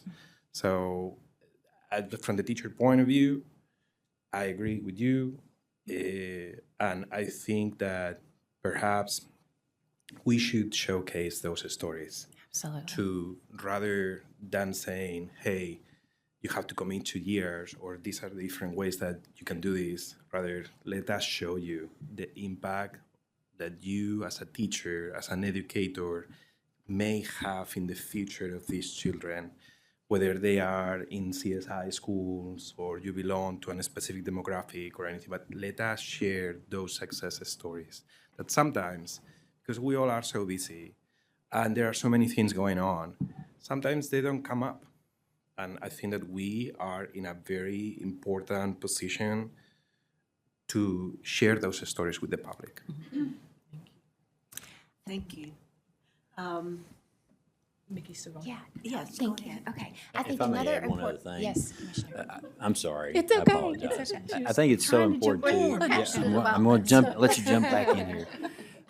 Also, too, we can't sell short the importance of having our EPPs on board with this. While there has been some movement with phonemic awareness, the 5 literacy pillars, do we really have our EPPs making sure that our pre-service educators What are is being APP? at least exposed to these 5 pillars? So this has to be part of that work. And some of the things we're talking about in here that Dr. Brewer and I have spoken about is having people here working with our EPPs directly to make sure they're being at least our students are being exposed to this type of training too. I think that's so important. That way we don't have to worry about training year after year after year. If our teachers are being exposed and trained in the EPPs, Is that's going to be very EPP a important. college program, and is that It's our like a education. Yeah, the acronym college, for the Ed Prep colleges? program. Ed Okay. Prep. And Prep I'm going to program. tell you, here's the thing. I think our work with EPSB is absolutely essential because I will assert the assumption should be a novice practitioner enters practice at state of the art, not requiring remediation to get to the state of the art. So that means the EPPs are implicated. And we are simply doing our job to engage with them as they must keep up with what practice requires. So that's the assumption that I believe we should be acting on and finding ways to support one another in meeting that assumption as our reality. Because otherwise, we willingly are operating in a state that produces the need for remediation. That's irresponsible. So some of this data that we're looking at, I think also feeds back into some of the things we heard from the high school transformation team yesterday. One district is doing it, I can't remember which one it is, but that notion came up of creating a portrait of a teacher. Yes. Yep. You know, so this data from these kinds of things should be going into formulating that if that's something that we end up recommending, but, the portrait of a teacher should be informing what we as colleges are training toward so that we do start off from a better platform rather than the remediation and all that. So I agree, but that is something we may need to think about on that. Yeah, the problem is we've had this discussion 2 years ago, same exact discussion. And they moved and said, okay, we'll take part of this into consideration, but they haven't done anything. And that is my frustration with whoever we want to blame, EPSB or us for not pushing it hard enough, or from the post-secondary saying the college universities have their choice and we can't direct that. So that's one of those gaps that we identified yesterday. That's where my frustration comes in, is we just keep repeating discussion after discussion with no action. So the so what's on this data, we have to have so what so that we're checking them off for the next meeting, so that we're not discussing the same thing 2 years later when we get to NAEP test scores. They're the exact same as they were 2 years ago, with a little improvement of white students, but the rest of them haven't improved. Well, Randy, And we're not getting I can't there. disagree with you. So Okay. I do think that we are at a point where things are different than they were 2 years ago, in that we've taken steps and EPSB has taken steps to engage more with us. I think we, probably as a tactician, we need to talk with Dr. Thompson about how we can, just kind of get a real live discussion with the college presidents and the deans about, program standards and that sort of thing. It is we are on the precipice of some real hard questions, I think, given what is possible in terms of accountability and the technology of measurement. Do you understand there are people who are talking about schools of education must have a partner in practice and be responsible for outcomes, become responsible parties in addressing outcomes of students in these communities of practice? I mean, it's possible to know the impact of your candidates and how they are performing in practice.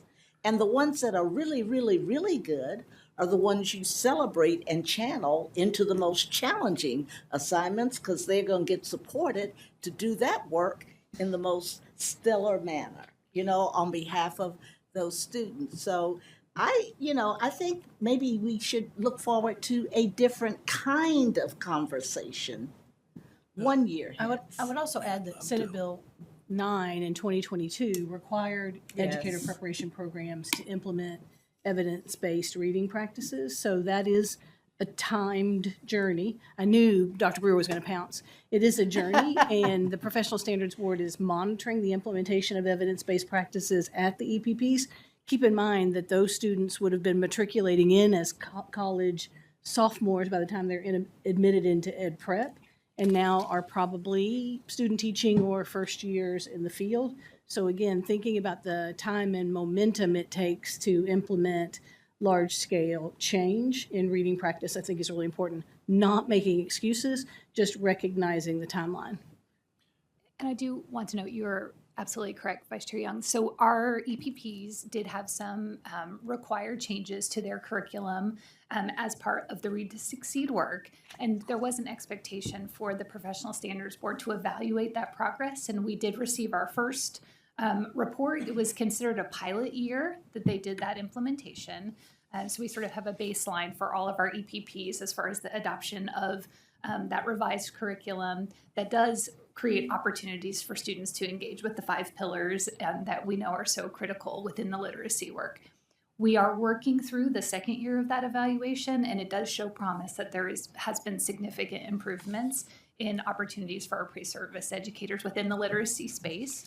We also are I know that Mickey hasn't had a chance to talk about the numeracy work specifically, but there is an expectation similarly for an evaluation of our EPP's efforts within early numeracy, and that will be something that we continue to monitor. So I would like to just state that our EPPs are very responsive to our interaction with them and our prioritization of these conversations, but they were already making a lot of these adjustments in advance of any mandatory changes, because they do keep an eye on sort of where the leading edge is in research. So they are doing the work, but it is, a slow turning ship. So we are excited that we're seeing progress. And it's important to have these conversations, to make sure we clarify the information. Mickey, are you? I Please. will be as speedy as I can with the remaining seconds that we have. One of the things I did want to mention, so on the next slide, just to further the work that's happening with Dr. Foster's office, so part of the funding, as we discussed for Read to Succeed, goes into our school-based literacy coaches. And they go into schools or systems with greatest need. So we look at the percentage of novice and third grade reading and also the percentage of proficient and distinguished, and those determinations are made. If you look at 25-26, we have 31 partnership schools. We have 35 school-based coaches, so there are a few coaches where we are awaiting placements coming into 26-27. And then we have 8 regional principal support leaders that can come along in those systems, either for the partner schools directly or within our Kentucky Early Literacy Leadership Network, who are interested in having supports around doing learning walks together, looking at the implementation of the instructional resources. So there are specific team members within the Division of Early Literacy that are also pouring into those systems that are identified as needing some additional help. And I will just add that Mickey and I have been very intentional that the training her staff has around that work, I'm making sure that my education recovery staff members have been trained on that as well. So we're carrying the same message and implementing the same best practices. And so a lot of the slides, as we move forward, I'm going to sort of skip over, but it's here for you if you are interested in going back and taking a look.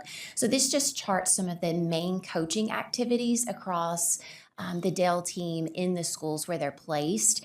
And one thing I do want to point out, what we're finding is that the systems that have high-functioning PLCs, that have the principals who are willing to do the learning walks with the literacy coaches, that's where we're seeing the greatest impact on the student experience, as you would expect.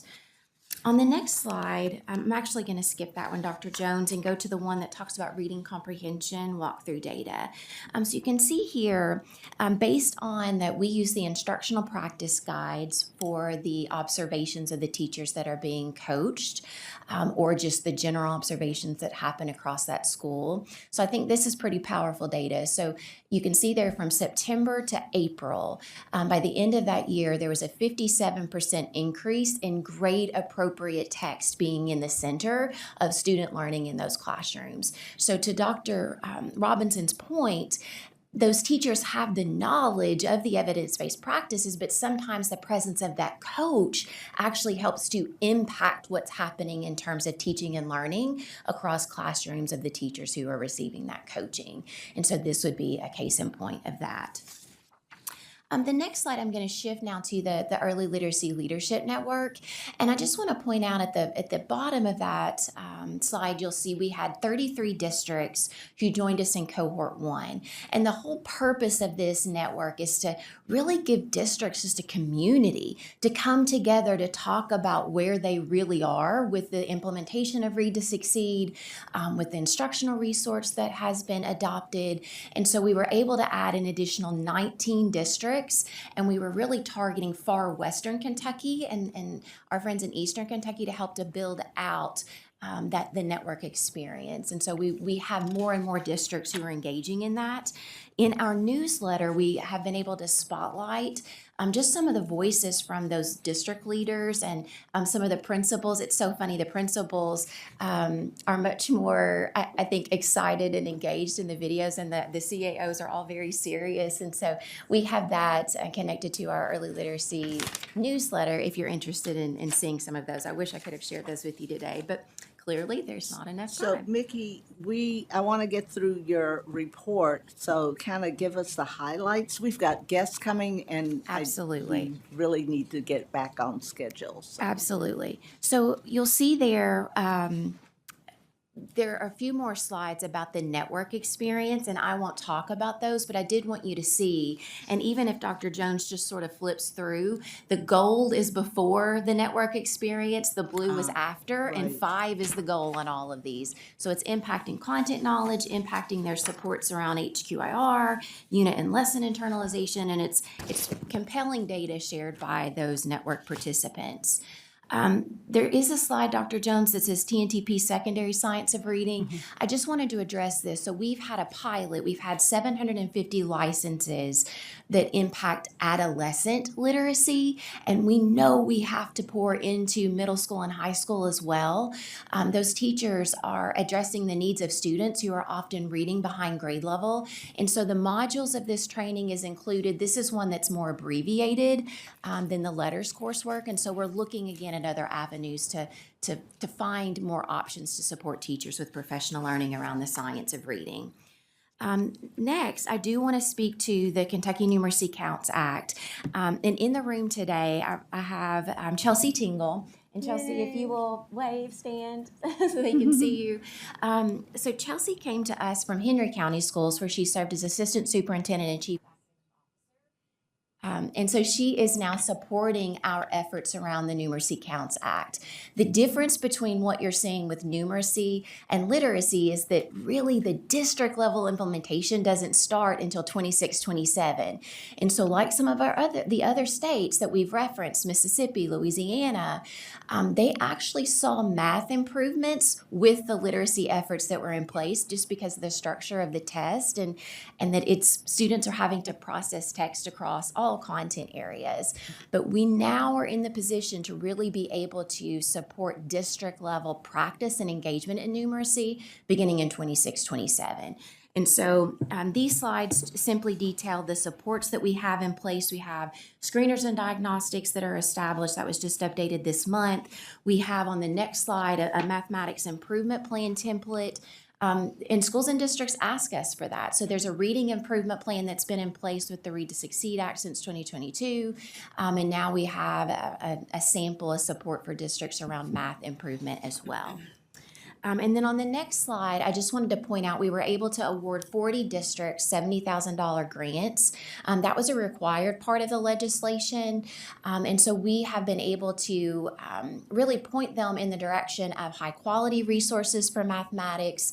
And then Chelsea is going to be leading us in establishing a math leadership collaborative. This will be opt-in, but it's meant to mirror what we're doing with KYL and our early literacy network, but specifically to bridge the gap between elementary and middle school principals so that there's creating further coherence across high quality mathematics instruction among districts. On the next slide, this is just showing you the numeracy academies that are currently in place. And you can see we've got 139 districts. So we can say with our literacy efforts, we've got 171. So all of our districts are having touch points with our literacy efforts in some way. For numeracy, we are at 139 districts, and Chelsea and I both very passionately want to see that increase over time so that we are able to support and engage all 171 districts in this work. On the next slide, there's supports for science. And Dr. Todd, I'm sorry I'm not going to be able to talk about this in a bit greater detail, but Dr. Todd is right. So that what we need to support teachers in the area of science are improved instructional resources and professional learning. And right now, there is no dedicated funding stream for science. And there's no dedicated funding for instructional resources or professional learning within our state. And many of the other states that we point to who have had gains have that funding base for districts and leaders. And so to some degree, we are fighting an uphill battle there, but the team is working very hard to pour into phenomena-based instruction and not just having science knowledge of facts, but actually doing the science. But that inquiry-based instruction and phenomena-based instruction, teachers need to be supported in how to do that. So our team here, Erica Baker, Amanda Pruitt, is working very hard to find ways to scale a lot of the supports that they have. I have to mention that last bullet. So they've started a RISE Academy. And the funding that we've got 3 districts here participating in that. And I want to speak their names. So that's Graves County, Christian County, and Paintsville Independent. They had 11 districts apply to participate in that pilot, but we didn't have the funding. We weren't able to support them. So we're looking for ways that we can scale and sustain and capture that work, potentially on the PLMS or KWEL Learning Hub, so that other districts can benefit from that more targeted support. And then lastly, I want to mention the social studies space.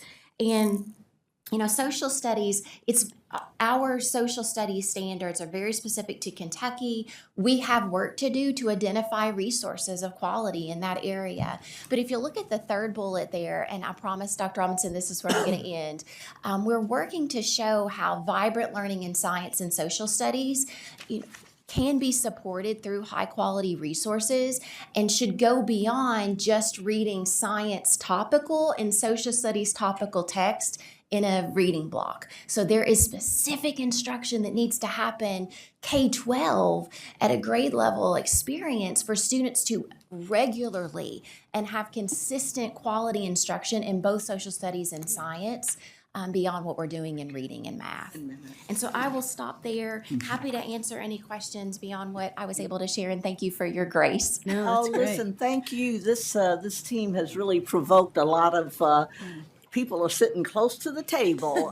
So let me see, comments, questions, Discussion. observations. I just have Yes. a quick question. I was struck by the fact that there were 6% of the students that took the latest state test were either proficient or distinguished.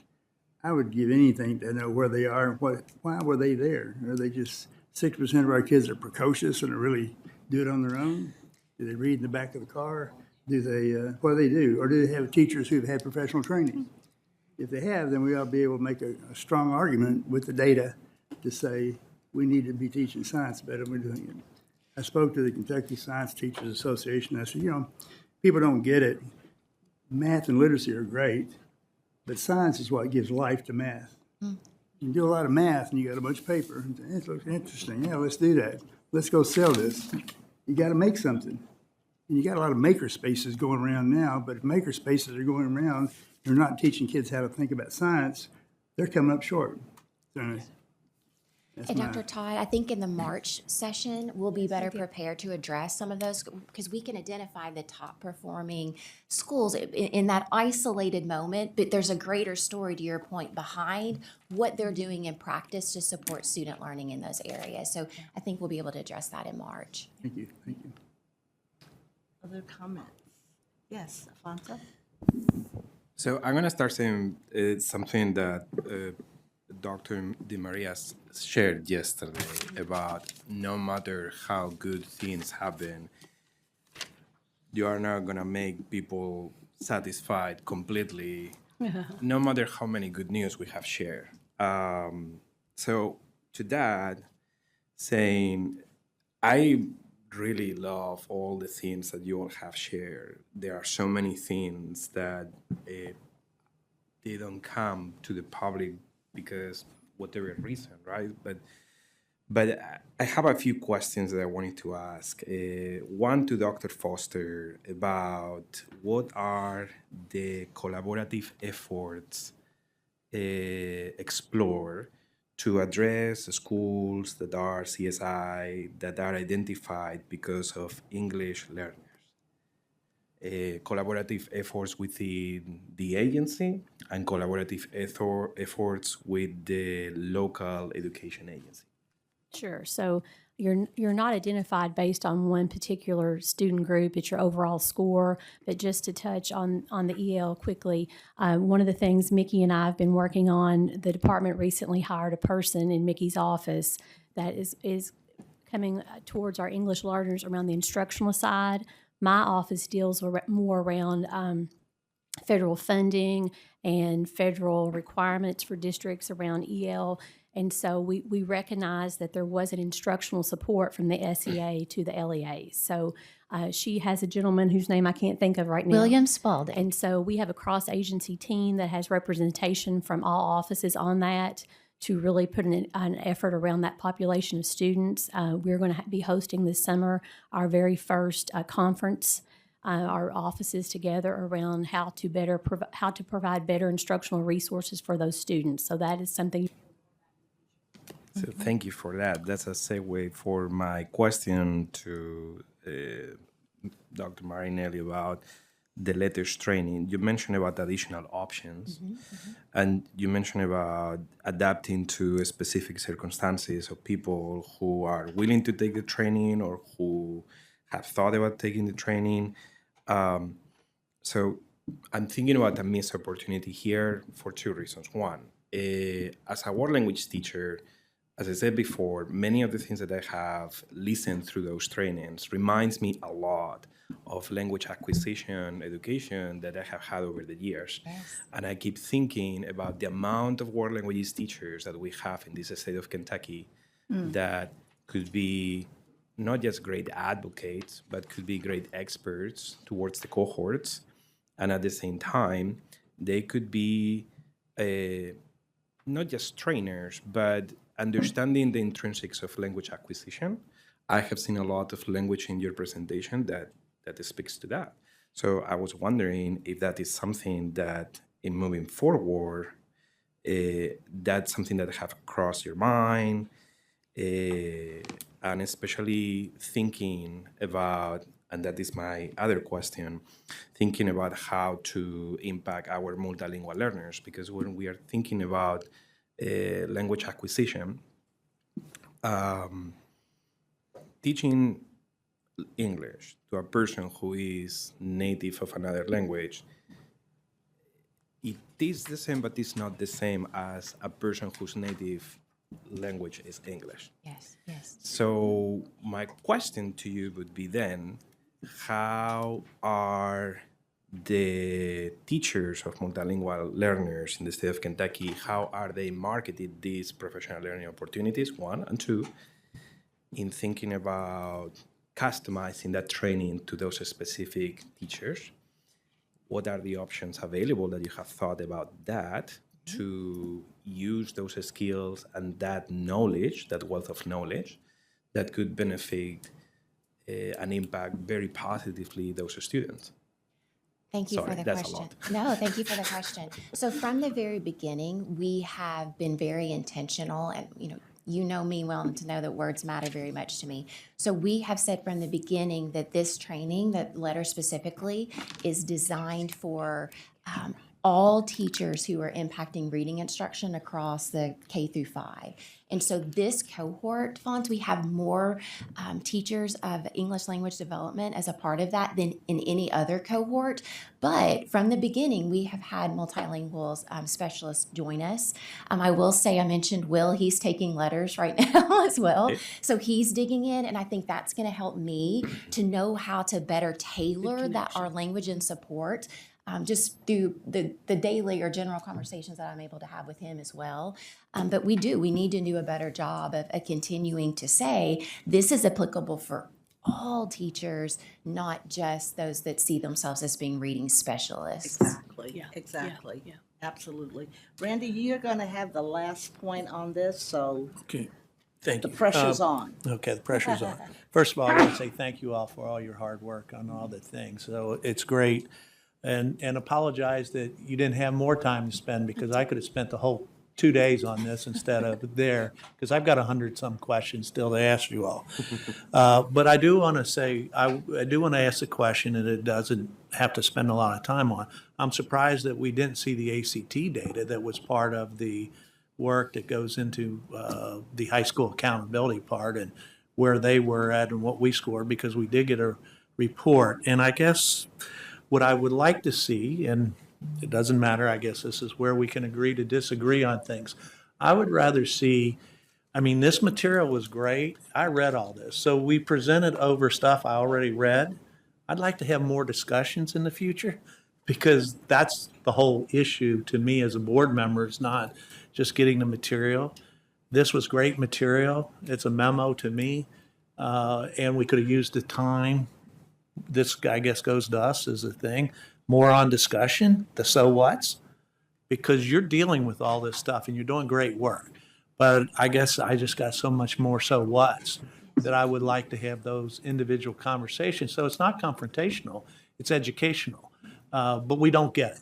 And I guess that's my point. It's our self-criticism for us, or our self-evaluations, is that we don't discuss this enough, or we don't get this type of data enough. We get press releases on this that we're doing great, okay? But I go back to Dr. Holliday, the good, the bad, and the ugly. We heard the good. We got a lot of bad, and we got a lot of ugly too. And I want to know, going forward, what we're doing with the ugly to make the ugly good. It's like the science scores. I want to get into the triangulation of the data so that all those great things that you talked about, and I'm sure you know that they're doing great work, but what's the triangulation of the data so we know that it's really doing great work? Because I trust you all, but I got to go out and then say the science scores. I got to go out to the NAEP scores after this and say, and I don't have the answers for what those disaggregated groups are doing in relationship to letters. So the triangulation of the data just as Kelly said in her group, that now we can require that. We couldn't require that before. I always wonder why if we know what works, we can't require what works, and I guess that's the gaps that I talk about. So thank you all for your work. I didn't want you to take anything as a criticism of the work you're doing. It's great work. I just want to dive deeper into the work and say, how can we support that work? Because there is a lot of great things that the chair pointed out, that work is out there, but I look at it as 2 years has gone by, and when we have 60,000 students across our grade 12 spectrum, that was thousands of students we left behind. Because I'm working with the post-secondaries on getting back to their educational equivalency, and working with them and supporting them. So those are the students that I see, unfortunately.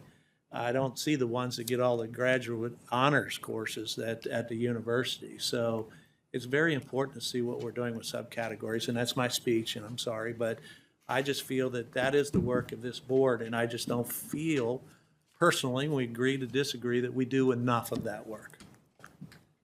We are going to benefit from your vigilance and helping us kind of get to what matters. If I may, Chair Robbins. Yes. I think too, that's the beauty of what we're doing moving forward. If you're looking at our odd month Yes. board learning sessions, that's where we can have those, and we can focus in on a topic, and let's focus in on the data and have those discussions and say, so what?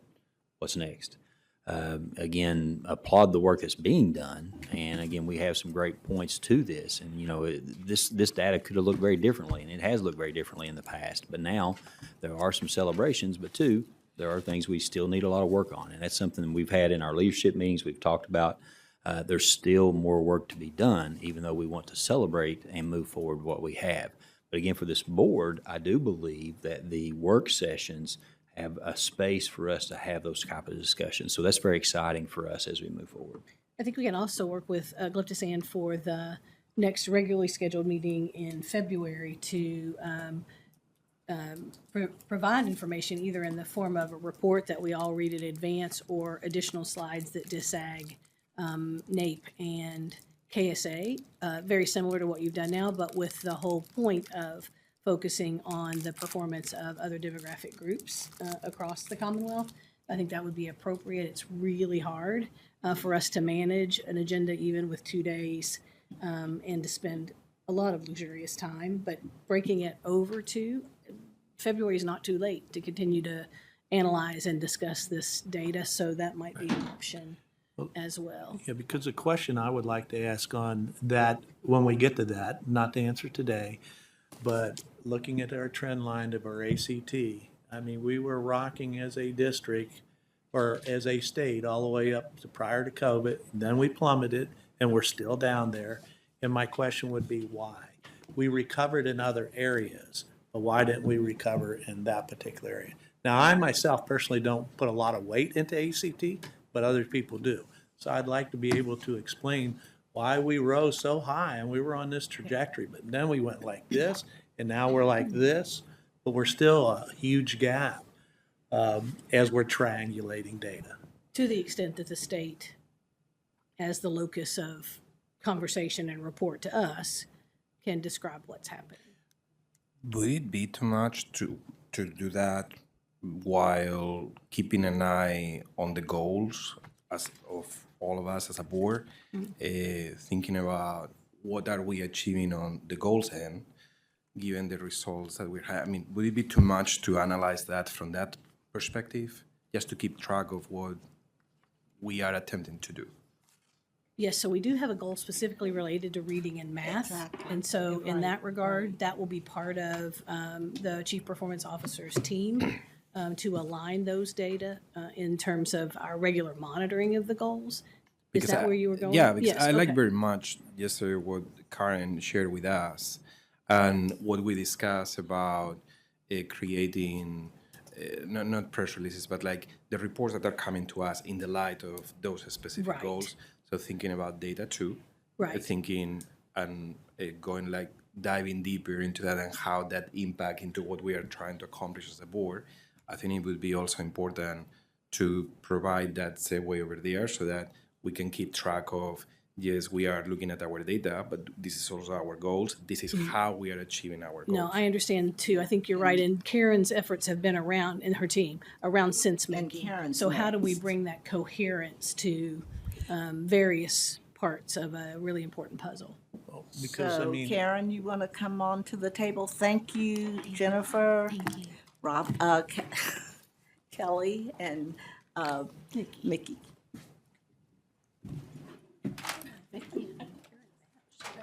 Yeah. Didn't get the memo. The Didn't get black the houndstooth. houndstooth memo. Y'all aren't cool like me and Mickey.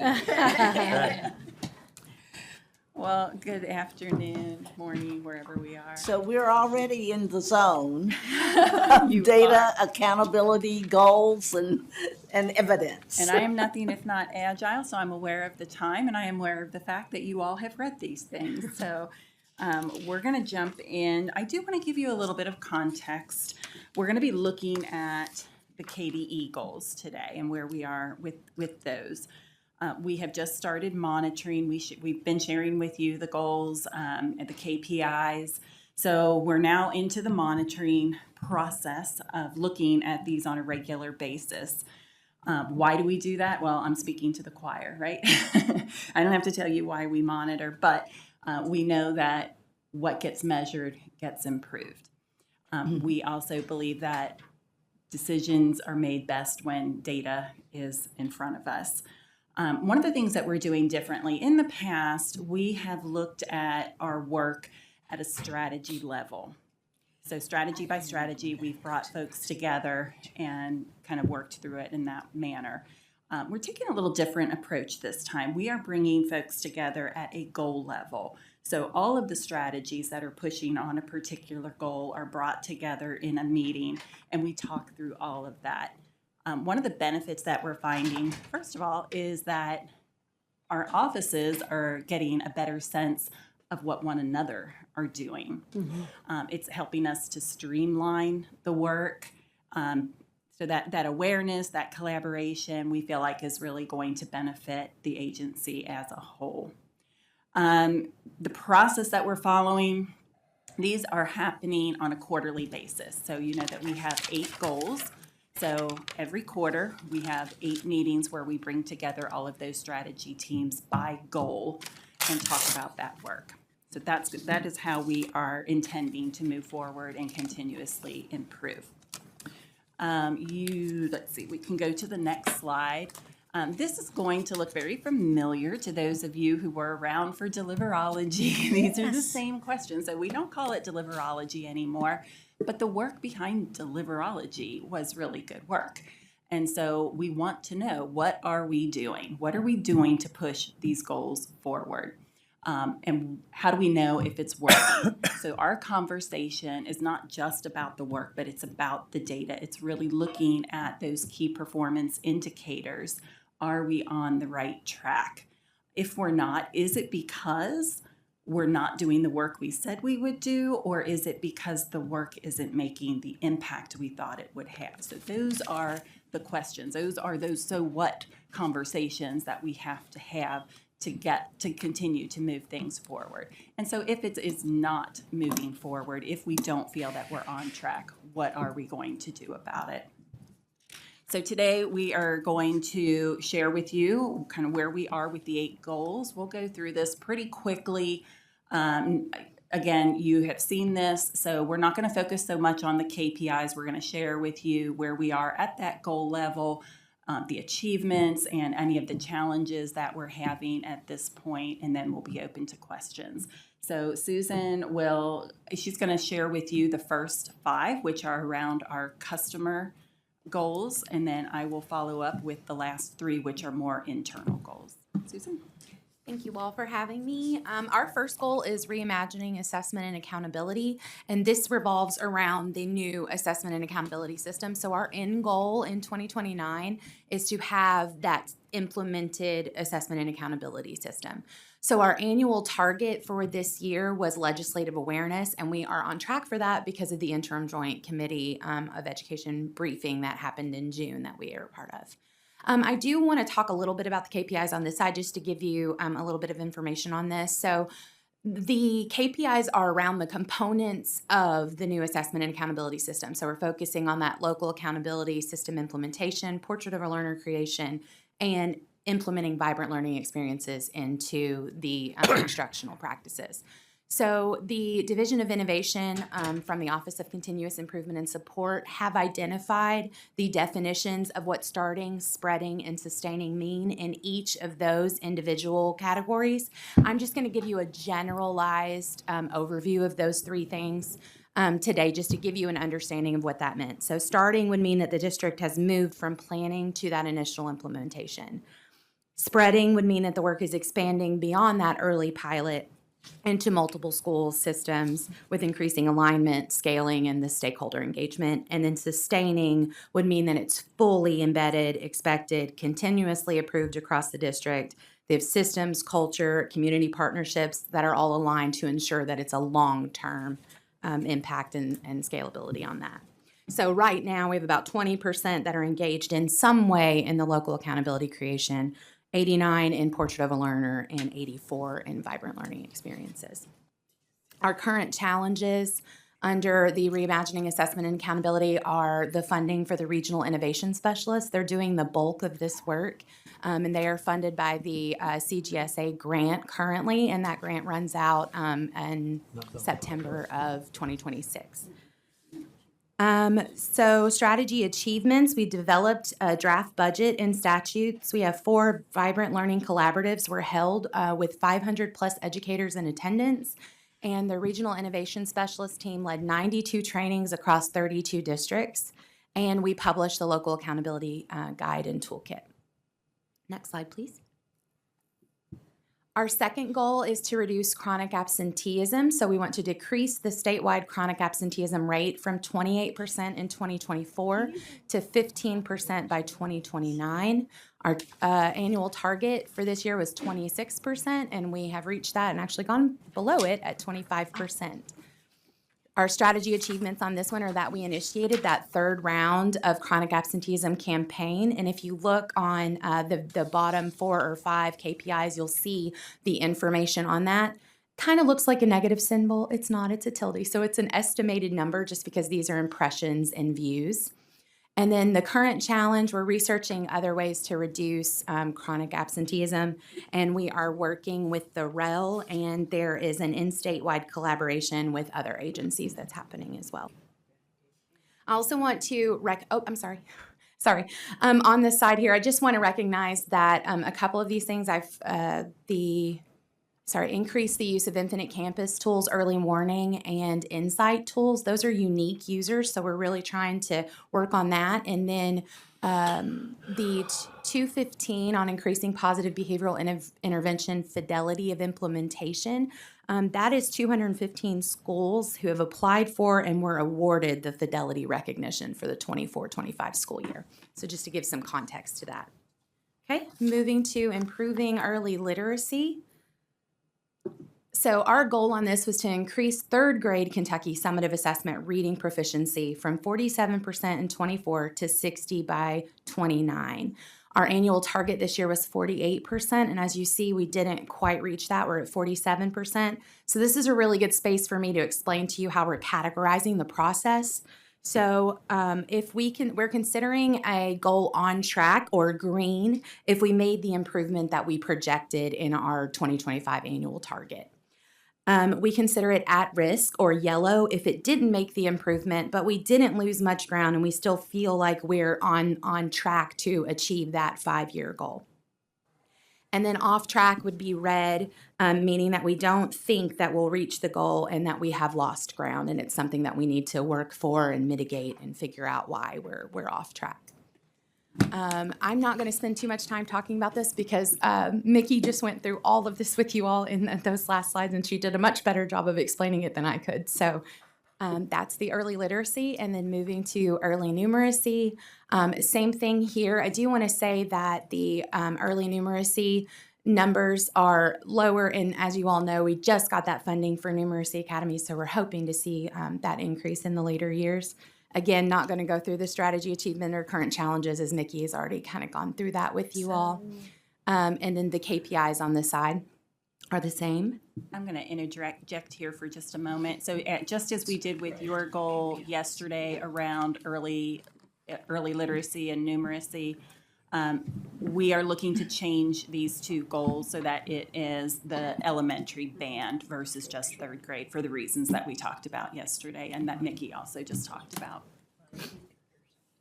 Okay, and then the last goal on the customer and stakeholder side is to expand the recruitment of qualified educators. We want to increase the completion rate of eligible high school students in the teaching and learning pathway from 6% to 14%. Our annual target for this year was 7%, and we're at 6% right now. We have, however, seen great strides in the KPIs and in the work that's happening around this. We have the Go Teach campaign. I'm sure you guys have seen that. We have 2,485 students enrolled in the teaching and learning pathway, and this is an increase from last year, where we had 2,349. We have 1,110 students who have taken 2 or more classes. That's what we mean by concentrating in the teaching and learning pathway. They've taken 2 or more of those classes, and this was an increase from the previous year where we had 969. So overall, enrollment across the EPPs, apprenticeships, teaching and learning pathways, Ed Rising participation, all of these have shown an increase of approximately 100 students over the previous year. So just beefing up the pipeline as much as we can. Current challenges under this goal is limited funding for the Ed Rising Go Teach initiatives, and then inconsistent utilization of the individualized learning plan, the ILP. We actually, in our initial monitoring meeting, identified this as a strategy that we wanted to add to this goal to try to work on the effectiveness and utilization of the ILP. Okay, moving on to our internal goals, we have improved customer satisfaction. So with this one, we are looking at the customer survey. We have looked at our 2 lowest questions on that survey, created an index. So looking at those 2 questions, I know who to contact to get information, and KBE values feedback. We averaged those 2 together. Our baseline is 56, and we want to get to 66% over 5 years. Our target for this year was 58%, and as you can see, we are at 72%. So we're very excited that that has made such a great jump. But we also know that every time we send a survey out, it can change on a dime. So we're very committed to putting strategies in place to keep that number as high as it is right now. When it comes to KPIs, we broke that data down to look at the different stakeholder groups. And so our KPIs are centered around superintendents and district administrators, and each of them had different areas where they thought where it looks like we can do some improvement. So for superintendents, KBE is responsive in communication. That is still fairly low, so we're looking to strategies around that. And then for the district administrators, the lowest was KBE leverages social media effectively. So both of these are going into a communication plan so that we can make improvements there. We also have the pulse check, which we send out twice a year. So that pulse check is at the bottom of our emails, and we just ask a couple of questions, which are on here. How satisfied are you with the support you received from KBE today? This has remained very consistent, over 90%. So 91% was our spring result. Sorry about that. And then the other question is KBE staff member was courteous and professional, and we're at 97% there. So very proud of those numbers. We are currently running that pulse check right now, so we'll have more responses to that at the end of this month, and then we'll have those to share with you again next year. You also track response rates. Response rate for the pulse check? Yeah, like how many actual people respond. Yes. Leslie McKinney is behind me. She keeps track of all of that for us. We also there is an open-ended question on there, and Leslie looks at those as well, and I share those with the commissioner just to see if there's anything that we can follow up on. We do not ask people to identify themselves, But occasionally they will say either who they spoke with or which office, or they talk about the issue. And so we're able to figure out maybe where that came from. So if there is anything that we need to follow up on and there is some kind of identifiable information about KBE, then we do try to follow up on that as well. We do have a drafted communication plan. I say drafted, it's in place. It's a living document. Our communication plan is just a living document. So that will continue to change over time as we see what's working and what's not working when it comes to improving these numbers. The challenge that we have on there around inconsistent funding for campaigns is really around the chronic absenteeism campaign, because that is in our communication plan. It ended up landing here, but that really is about chronic absenteeism. On the next slide, we're looking to improve organizational process management. This one comes from the employee survey. So we're looking at the overall operations domain on the employee survey, looking to move from 84% to 91% of employees having favorable agreement on that particular domain. There is a typo here. Our annual target was 86%. So we wanted to move from 84 to 86 with an overall goal of 91% in 5 years. So we, again, are on track with this one. Our KPIs are, we have two different ways that we're looking at KPIs. The employee survey, we've got a couple questions on there from the employee survey, and then also we have a biennial risk assessment, which is an internal survey that we send out every other year to our employees. So we're looking at different questions, as you can see there on that. We have modeled a new SharePoint library to start putting all of our processes in there so that all of our employees will be able to search and find any of the processes that they're looking for that pertain to all KBE employees. We're making that hopefully very easy for everyone to find. Only challenge is that SharePoint does have some issues when it comes to storing some things and just being able to look some things up, but we do feel like we're going to be able to make that work. So we're excited to move forward with that probably in the beginning of next year.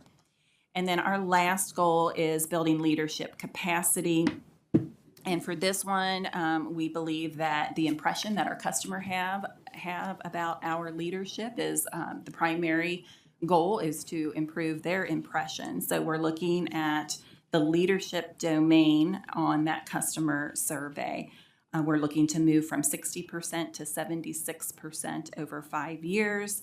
Our goal this year, or our target this year, was 64%, and we again are at 79%. So very happy with that number as well.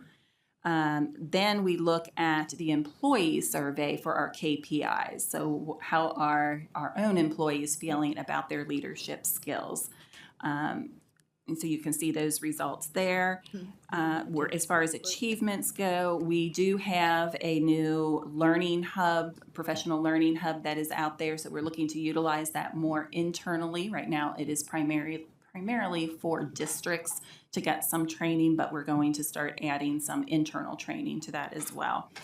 We do have a leadership needs assessment or skills assessment that we have put together. We actually sent this out a couple of years ago, but it only went to those who were in supervisory positions. And we believe that when people call in, because we are looking at the perception from the customer perspective, so we believe that when people call in, they are looking at anybody who answers that phone as a leader in education, and they're expecting the right person to be on the phone and the right answer to be given. So we are working on making sure that we have all of that in place. A directory is being put into place that will be, well, there already is a directory, an online directory where folks can go out if they know who they're looking for. We want to improve that so that they can do a search on that directory to find the topic that they're looking for and then find the right person. So we have put a process in place. We're getting ready to roll that out here at the department, and we really hope that that helps people find who and what they're looking for moving forward. think that's it. So what we do have coming for you is a strategic dashboard. So we'd like to get away from the PowerPoint. And so next year in February, when I come back to present to you, we should have our dashboard at that time that we'll be able to walk through. You'll be able to see all the trends and everything. It's really limited when it comes to PowerPoint, but we're very excited about that, and we are working towards that. So went through that super quick. Wow, thank you, Karen. Yeah, you did. It's but it's interesting to see the impact of some of the strategies and tactics that we've implemented to address these issues. And I think it's kind of a fascinating opportunity to get an overview of the various tools that you use to collect the evidence. So, board members, comments, questions? I ask a question. Yeah. So thank you for how you presented your report and so forth. What I'm seeing is that when it comes to qualitative data, we're improving well. When it comes to quantitative data, we're not doing so well. So, I mean, we just had a report before that said we're doing well, but we're short of our goals, is what I'm reading. Am I reading that correctly? Are you talking about the reading and in math? literacy and numeracy? It says we're at risk on from our goal point. Define what I mean. Our goal was like numeracy was 55%. Target we were 45. We're really our target was 44 and we reached 43. So it says at risk. So it's meaning we didn't meet our particular. So we just heard we did well, but we didn't meet our goals. So, this is just third grade. And keep in mind that one of the things that we've talked about is that those things that Mickey shared as she's coming up. Thank you, Mickey. So go ahead. one of the things that I asked them to do, Dr. Poe, in sharing this information was to look at the grade band. So when you look at both the grade band for elementary, middle, and high, we did have percentage increases. But what's happening is that it's because of that consecutive year point, we're not yet seeing the academic gains in third grade yet. I believe we will. Districts are working very hard, and we know we're on an evidence-based path, but we're not seeing the impact in terms of summative assessment data until fourth and fifth grade at this point. Right. So in looking at the That's where band, the growth it's up comes 2 in. percentage But points.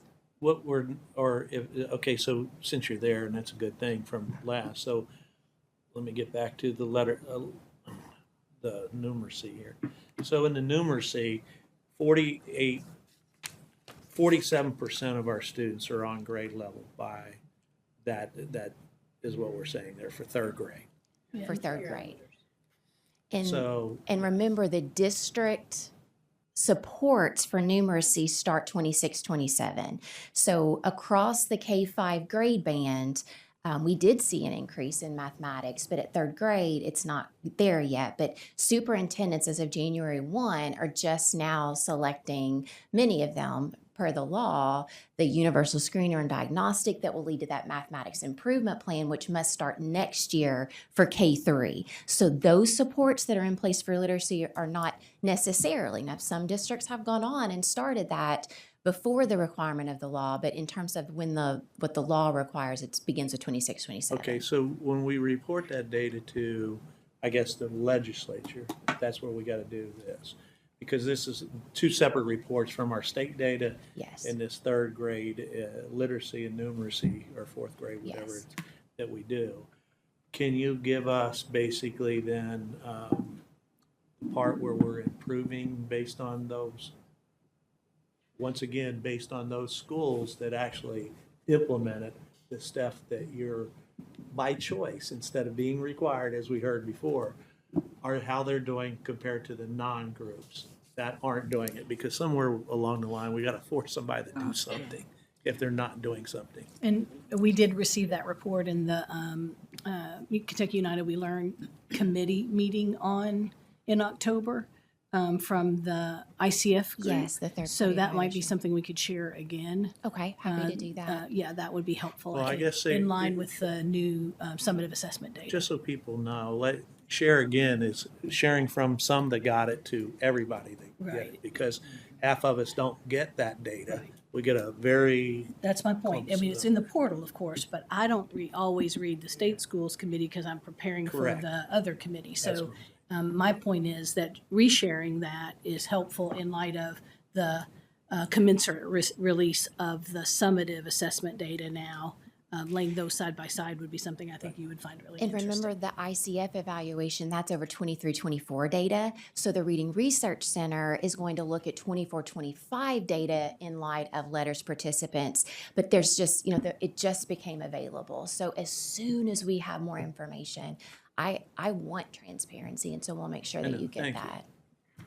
Yeah, and I think to Randy's point, we do want to make sure we're armed with the most relevant Absolutely. data points as we prepare to go into this session, because these are, I mean, the questions do get that specific, and very, very specific analysis must be done to prepare us all, because we'll be engaging.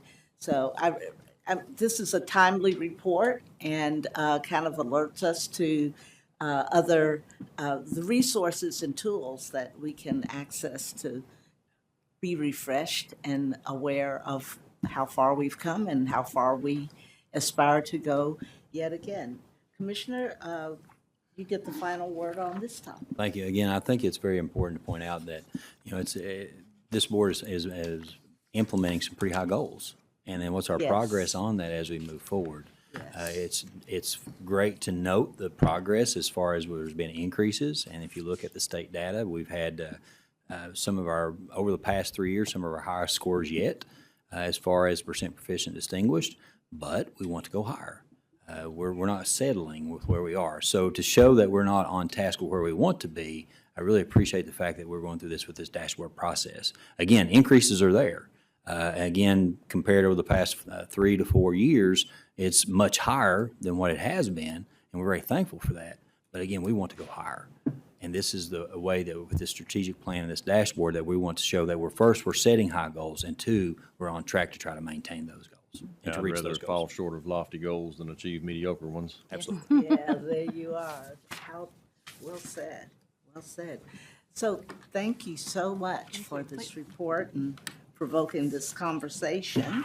The next item concerns the auditing of expenses, so we'll ask Matt Ross and Karen Worth to please come forward and present that report to us.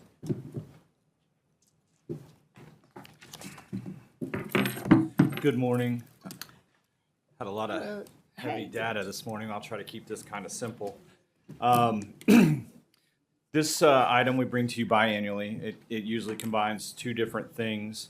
One is a report on any audits that have taken place within the department or with school districts that we receive, and the other is to report the expenses of the board and the commissioner. The audits that we have to report to you today are concerning the desk reviews of school district audited financial reports. So spend a moment there, because audits, we're hearing a lot of audits in the news, right? Annually, every school district must undergo a financial audit. The scope of that audit is set by a state audit committee that has representatives from the Attorney General's office, the department, the Auditor of Public Accounts, and OEA. So once those audits are completed, the district enters into a contract to complete those audits with an independent auditor. Those are then reported to the department, and the department engages with the APA to do a desk review of those. So that desk review looks at the audit to make sure it complies with the audit contract that's set by the audit committee, make sure that everything is compliant. So this year, there were, of the 171 districts, 94. So those audits are either, I'll step back a minute, those audits are either deemed acceptable with deficiencies, or deficient, technically deficient. So if it's deemed deficient, then it has to be corrected, sent back to that auditor to correct that, that report. So of the 171 school districts, 94 were categorized as acceptable, 54 were categorized as acceptable with deficiencies, and 23 were deficient. So of the 23 that were deemed deficient, so far 18 have been corrected and resubmitted, Okay. and we have 5 that are outstanding yet, but we expect them to be, they have to be cleaned up and resubmitted. And then the other part, as I said, are the report of the expenses for the commissioner and for the board. Those are attached. And so we're happy to take any questions. You said you do expect the ones that need to be cleaned up will They be. have to be cleaned up, yes. Okay, all right. All right. Yes. May I ask, they're deficient in the auditing procedure or in their findings? In the auditing procedure. So that it's a technical review to make sure that everything that the auditor has done it meets the scope of the contract. So those are just being cleaned up. It's not necessarily a commentary on district finances really at that level, right? It's not saying that the district did anything wrong. Does that answer your question? It does. It astounds me, but it answers my question. Yeah, that there are auditors out there that can't get it right. That's why we do the review, I guess, right? Do you blacklist them? No, I don't think they get Is that an blacklisted. improper question? I withdraw the question, Your Honor. So noted, withdrawn. All right, I withdraw You the guys question. can talk later. How's that? We'll chat later. Julie, did you have a comment? Oh. Other comments? Thank you, Matt, Thank you. Karen. We appreciate your diligence, your work. Commissioner, you are going to report on the legislative preview.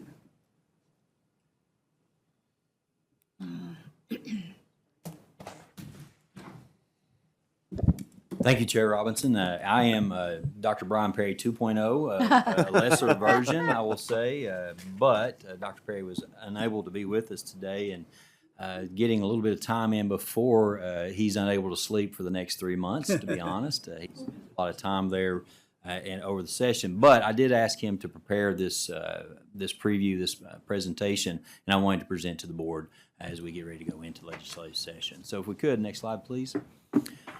As Dr. Perry always points out, he wants to give you the calendar. That way you have that. As you can see, the first day of legislative day is January 6th, and you can see the days off.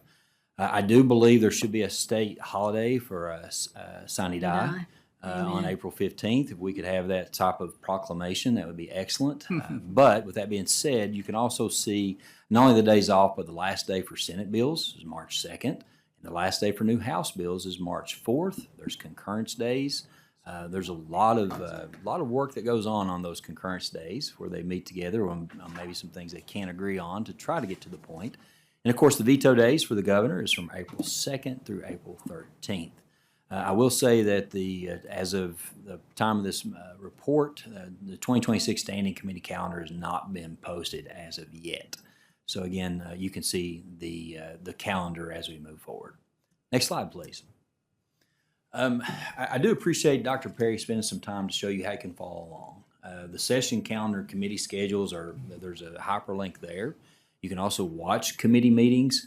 There's one other item too. If you want to follow bills, he's also given you the link at the bottom. I think that is one of the best links to have. You can see how when something maybe is in committee, when it's come out of committee, where it is on the floor, things of that nature, if it's ready for governor's signature. But again, that bottom link is very important if you want to follow a specific bill.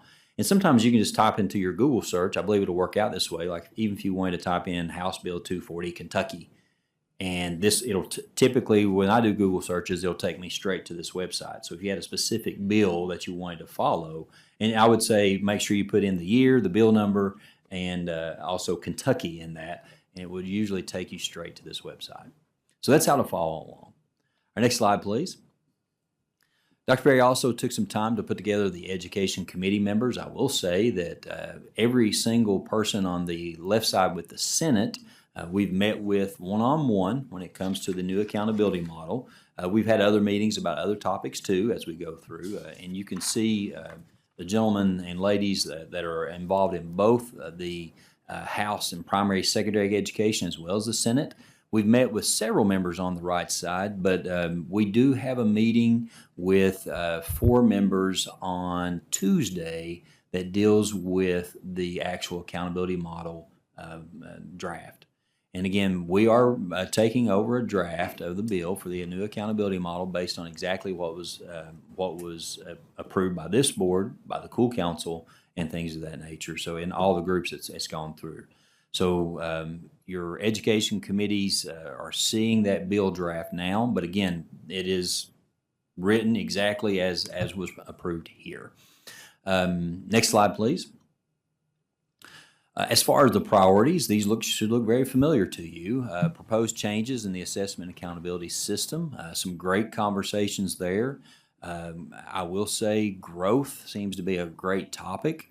Local accountability, there's some conversations that are going on with local accountability. Of course, in the bill, we're asking for shall. Every district shall have a local accountability model with the vibrant learning as a part of that, the social studies social studies and writing as part of their local accountability model, but also too, what are the local indicators that they would like to select?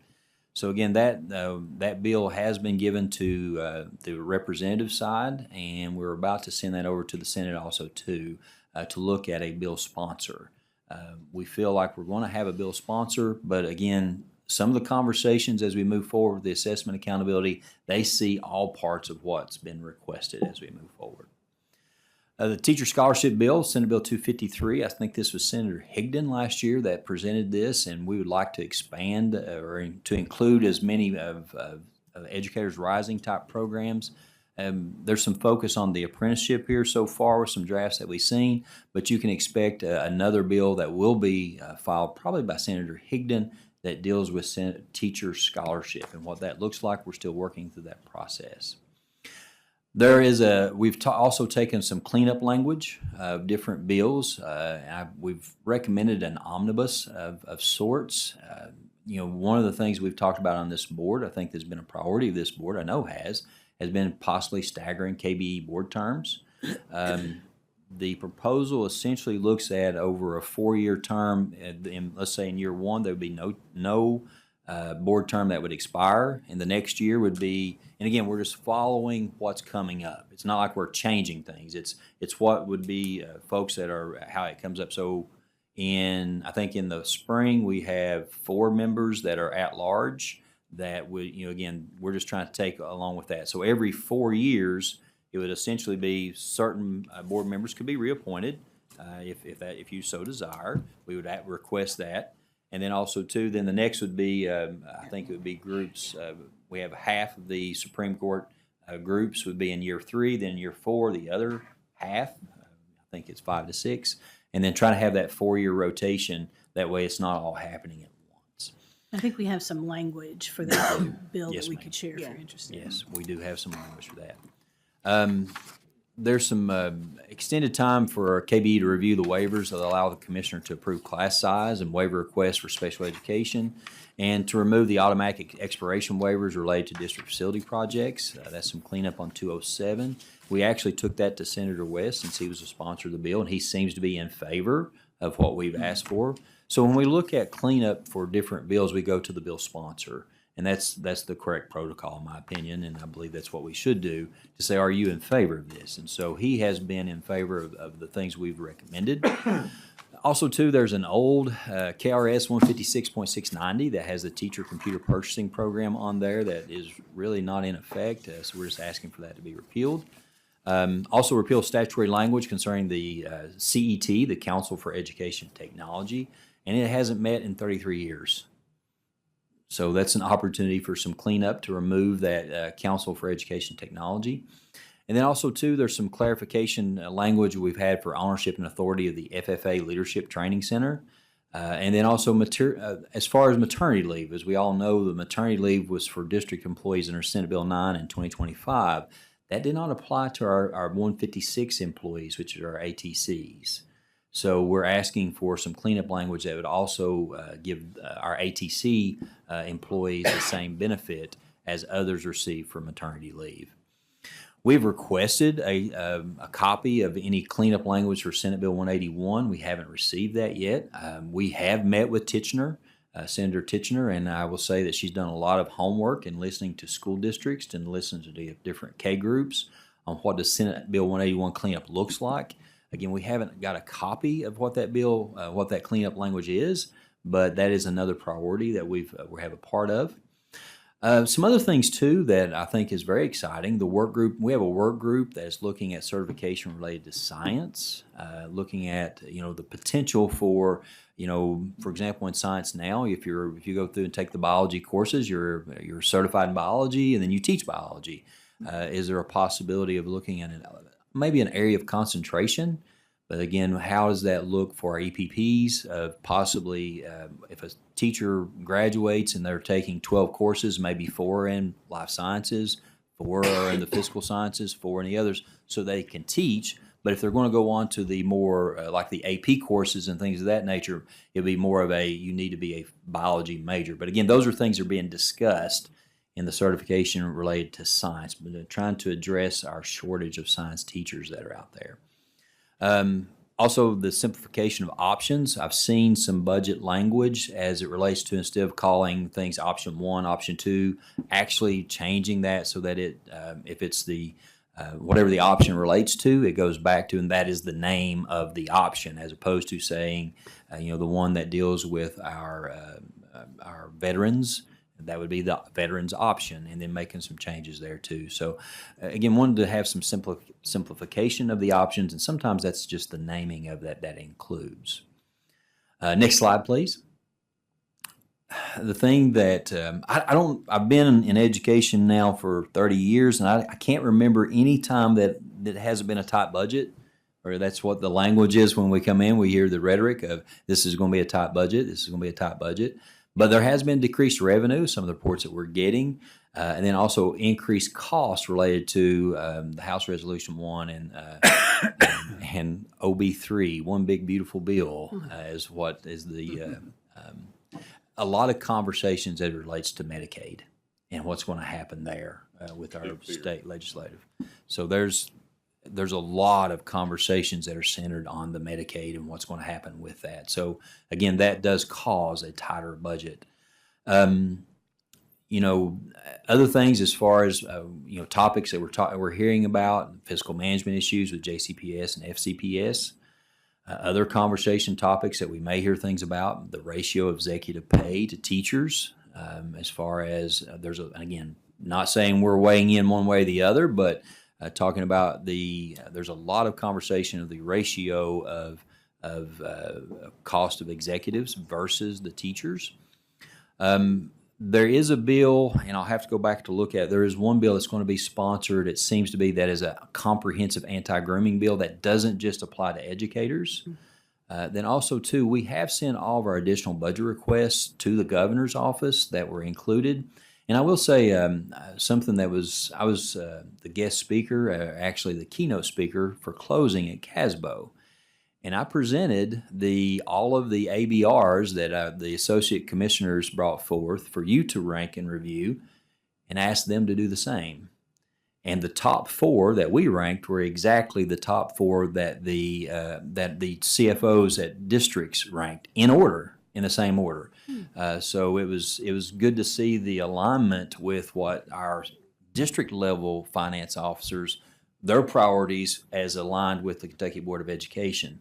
So I really enjoyed that session. I was asked to be a keynote speaker, and the teacher in me wanted to make it more of a Kagan strategy type work group. But at the end, it was so impressive to see the alignment with our finance officers across the state. Again, this is CASBO, and alignment with what the board had too. So they saw all 27 of our ABRs, and they were very supportive of what was there.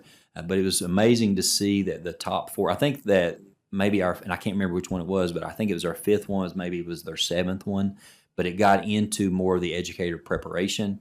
And I was talking about how that aligns with some of our goals. So they fully understand. But again, it was great to see that alignment. But again, those ABRs have been sent over to the governor's office as we move forward. Let's see, I think that's the last slide.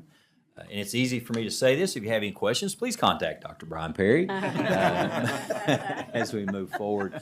But I do want to take an opportunity to say, Dr. Perry, he was unable to be here today. He is with his family for this week and next week. I think he's in London. That's where he's supposed to be anyway. I'm sure I don't have a tracker on him yet, but I'm looking into that. But he does a really good job of being a liaison for us and having that opportunity to meet with legislators. When you walk into the annex and a lot of times they'll recognize Dr. Perry before they'll talk to me. So I think that's very important. But we have a lot of time where we go across. I think the dashboard had somewhere around 70 meetings that I've had with legislators over the past year. And Siri was agreeing with me. And a lot of those have been one-on-one meetings, and we spend a lot of time. Even with that, if we're over there, we'll stop and have lunch. The impromptu meetings have been so important to have also too, to try to build those relationships with our legislators as we move forward. And it's very common for me to get a text and ask a question about maybe something on in a school district or something that something that's in the headlines, to ask for my clarification and ask for me to move before they make comments on it. I appreciate that, and I think a lot of that goes back to the work that Dr. Perry has with connecting not only the commissioner, but also connecting KDE. So many of our members here at KDE will work with legislators. Of course, they talk to me about that. We'll talk about what's going on with those conversations, but we have a lot of people here at KDE that are working with our legislators to move forward different legislation pieces too. So with that being said, I'll try to answer any questions, and if I can't, I will take those down and make sure that we get those for Dr. Perry as we move forward. If I may, I'll just add a note to new board members that you'll hear during the session from Dr. Perry about every week or two with updates, especially around the bills that we're following and have a particular stake in. So that's how he will keep us engaged. And as a reminder for all of us, if you are asked to comment on a bill in your capacity as a member of the State Board of Education, please be sure you let us know. We trust you. Generally, those questions come to the chair or through the commissioner, but especially if you're representing, somebody says, hey, I heard you're a teacher member of the State Board of Education. What do you think about this teacher misconduct bill?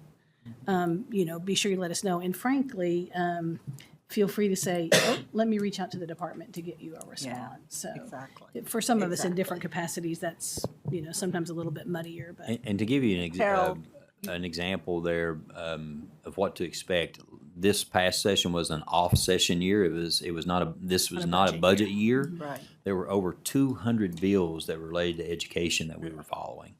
And that was in the non-budget year. So buckle up. We'll be ready on January 6th as we move forward. I'm sorry, there's a question? Tight budget means a lot of things to a lot of people.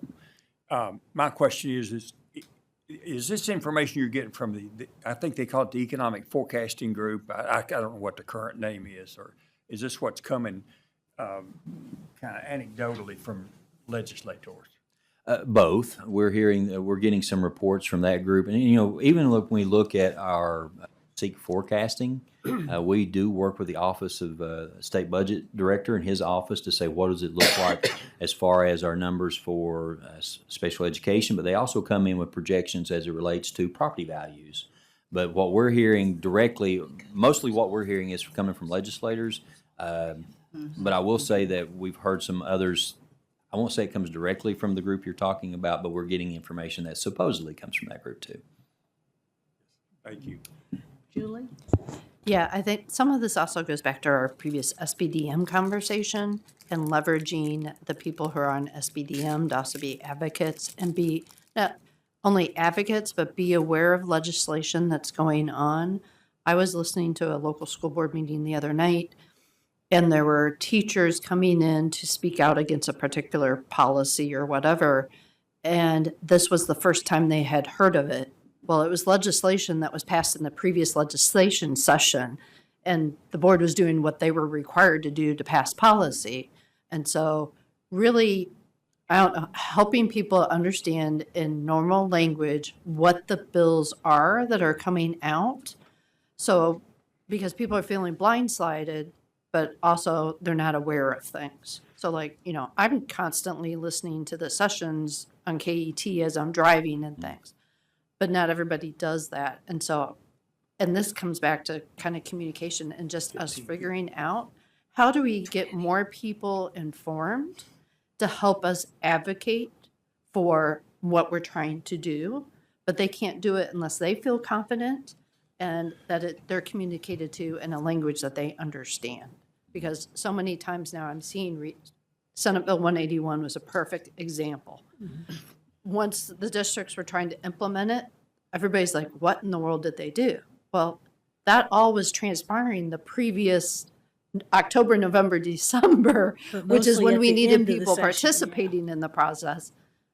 Complaining about afterwards doesn't do anything. We have to make the best of what we have.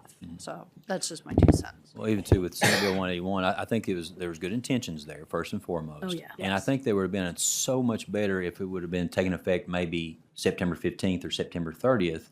That way districts could have handled the narrative as opposed to it taking effect July 1 and while school's out. So there's some things there that could have changed. I do want to add, if I may, I want to give some kudos to our policy advisors here.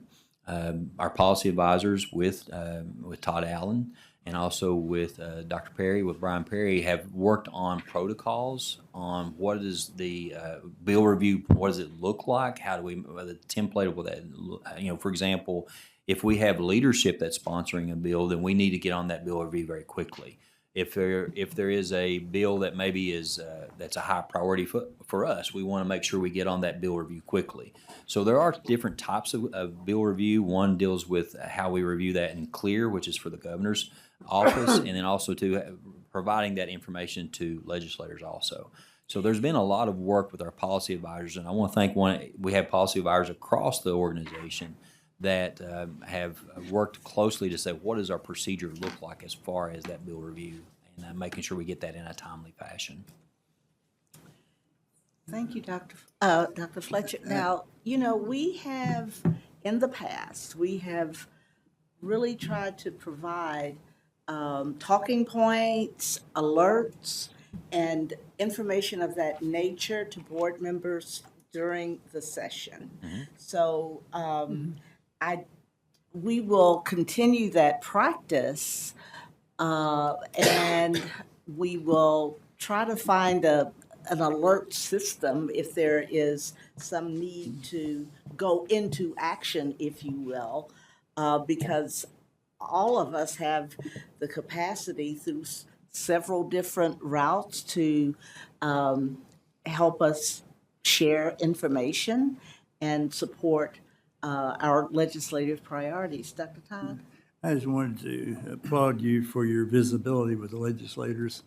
And I agree with you, those impromptu meetings, those luncheon drop-bys are extremely important. And they value that, and that gives them a chance to ask some questions you might not have covered in a regular scheduled meeting. So keep it up. Thank you. Thank you for that, Dr. Todd.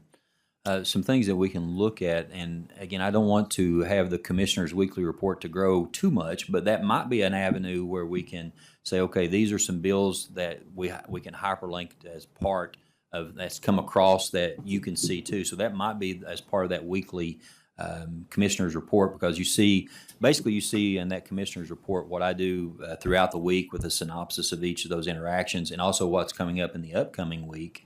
And then we also provide some other information too as what's on the radar, but there could be a section that's added to that. But if we get it from Brian, we know it's about. Exactly. that's If true. you get it from That'd be Brian, fine. you know exactly. So I'll know be you'll happy find to it. have Dr. Perry put that together for you. We know he writes it for you anyway. Yeah, well. I think that's good. I mean, he can give us some talking points too about some Yeah. things that we can. Right.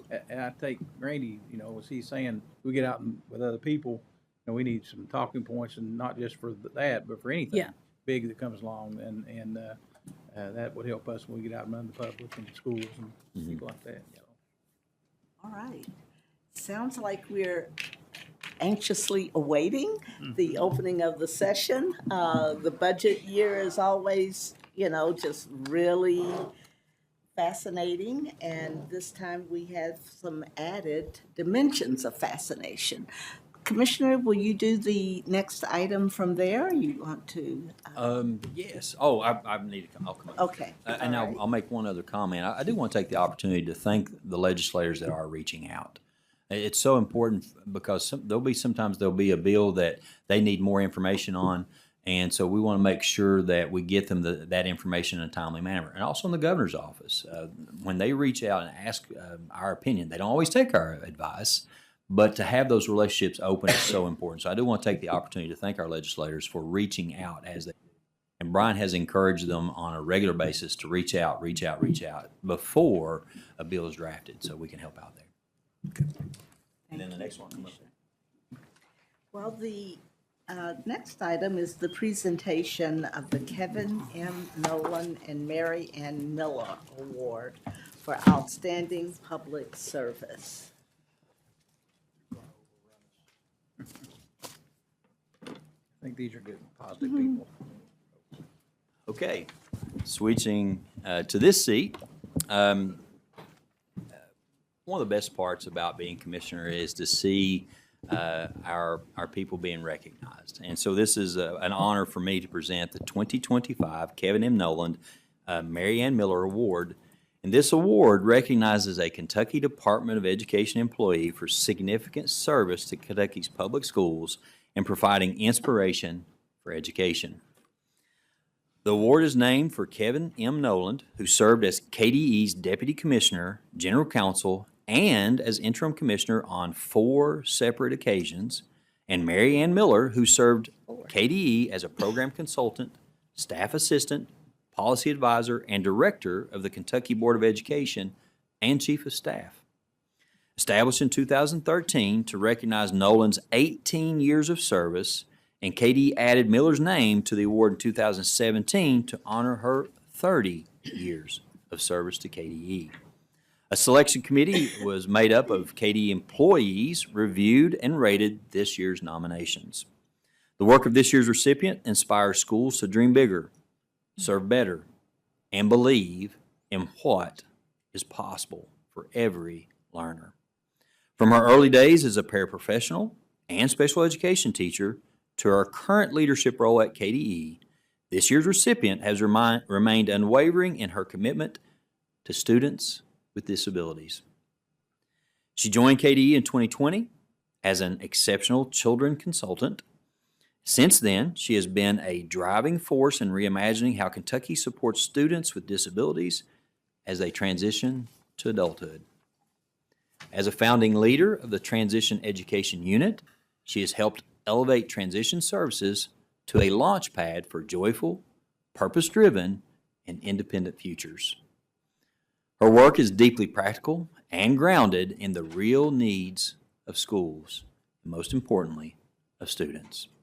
Under her leadership, the State Personnel Development Grant has evolved into a sustainable, coordinated system aligned with KDE's United We Learn vision. The 2025 recipient of the Nolan Miller Award is the Assistant Program Administrator in the KDE's Office of Special Education and Early Learning's Transition Unit, Dr. Allison Johnson.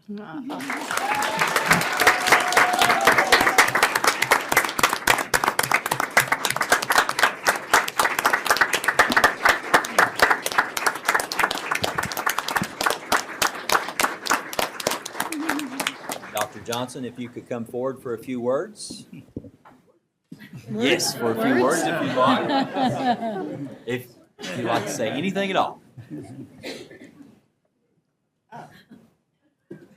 First, Dr. Jason Wheatley lied to me to get me here to say. It has been a pleasure and a joy to work for the department. I really appreciate the very student-focused nature, and everyone is always working for the best of Kentucky students. I was a Kentucky student, and I'm so glad that I can spend my professional life continuing to serve Kentucky students. Thank you. Thank you so much.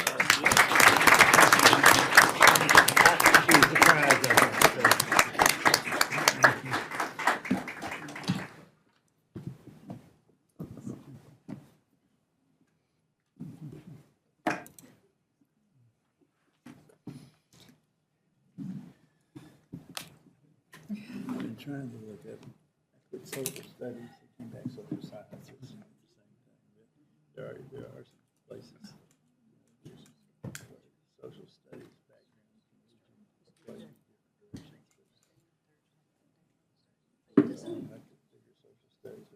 My son is now teaching social studies, so be good.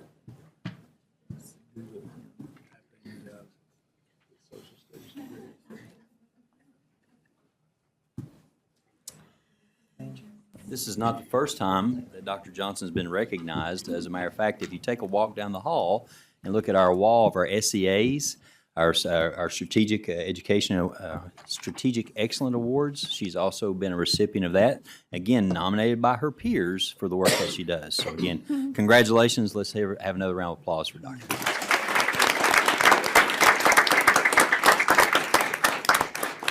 And we're sorry about all the lying that happens. Yeah. Ethics question. Absolutely. And one of the things that, Jennifer Ginn, would you come forward, please?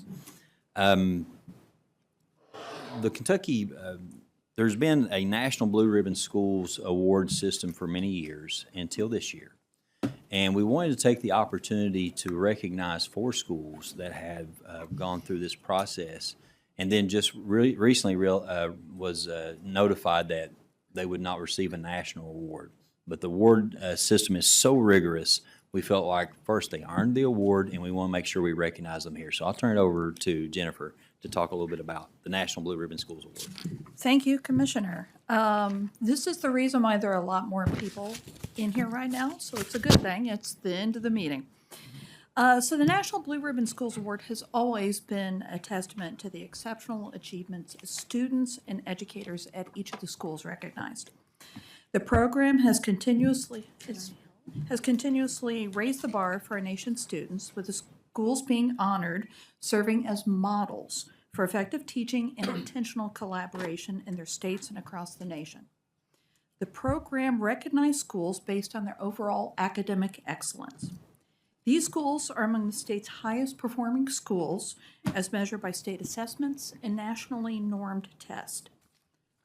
Once nominated, school staff, led by the school principal, have to spend hours completing a vigorous application. Then the state departments of education, or in our case KDE, have to certify those schools. Unfortunately, the national program ended abruptly as states across the nation were getting ready to certify the schools. On August 28th, states were informed by the U.S. Department of Education that the national program had ended, and the schools that had been selected would not be honored nationally. There would be no ceremony in Washington, and there would be no presentation of National Blue Ribbon Schools flags. Kentucky had 4 schools that were going to be recognized as National Blue Ribbon Schools this year. So Dr. Fletcher, would you like to finish it up? Absolutely. Thank you. Thank you, Jennifer. And these 4 schools were selected for the program and met all the criteria, as we said before, to be certified as National Blue Ribbon Schools. They qualified as exemplary, high-performing schools. After all the dedication and hard work of the students and staff that led to this recognition, as well as the many hours put into completing the application, we at the Kentucky Department of Education and the Kentucky Board of Education could not let this achievement go unnoticed. The 4 Kentucky schools that we would have been recognized in Washington as National Blue Ribbon Schools are, and we'll call each of you up, but we're going to announce the names now, but we'll call you up individually shortly, is Tamarack Elementary in Davis County,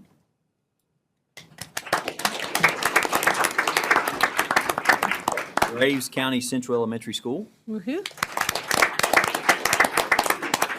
Maxwell Immersion Spanish Elementary School in Fayette County, Meadowthorpe Elementary School, also in Fayette County. We want to congratulate these schools for qualifying to be the newest Blue Ribbon schools and for their hard work to ensure every student has the skills they need for a successful future. This award highlights the commitment to excellence that teachers, staff, and families and communities have, as well as their dedication to be all in for their students. Being named a Blue Ribbon School is quite an honor, and these schools should take pride in this accomplishment. As a matter of fact, we contacted the governor's office, and on a very quick turnaround, they decided that this was so important that the governor, and again, thank you to Lieutenant Governor Jacqueline Coleman and also to Governor Andy Beshear, they also did a proclamation. And so I would like to read that proclamation, so please bear with me because I think this is very important. And it says, from the governor's office, from Andy Bashir, to all whom these presents shall come. Whereas the National Blue Ribbon Schools Program was established by the United States Department of Education in 1982 to recognize exceptional public schools throughout the country, and whereas to qualify for a National Blue Ribbon Schools Award, schools must meet rigorous standards in student achievement or achievement gap closure, and whereas only a handful of schools in each state meet the criteria to receive the prestigious National Blue Ribbon Schools Award annually, and whereas Kentuckians value our public schools and understand that meeting rigorous criteria to receive the National Blue Ribbon Schools Award requires the unwavering dedication and support of a school's students, teachers, staff, administrators, parents, grandparents, and community members, and whereas 4 exceptional Kentucky public schools, Tamarack Elementary School in Davis County, Graves County Central Elementary School, Maxwell Immersion Spanish Elementary School in Fayette County, and Meadowthorpe Elementary School in Fayette County met the criteria to receive the National Blue Ribbon Award, Schools Award this year. And whereas prior to these 4 exceptional Kentucky schools receiving the national recognition they deserve, on August 29, 2025, the United States Department of Education ended the National Blue Ribbon Schools program.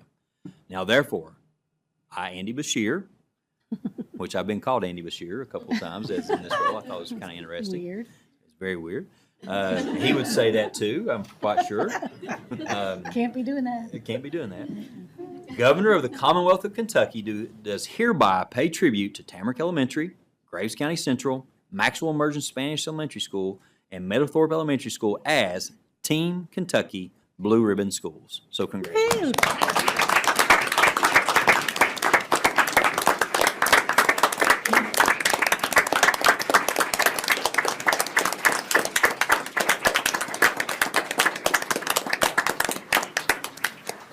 So as I sort everything, I'm going to move up front and we'll call each district, each school individually. And if I could have Chair Robinson to help, please. Oh. Yeah. If she wouldn't mind. Yeah. Sure she After they were in the selection. What makes us?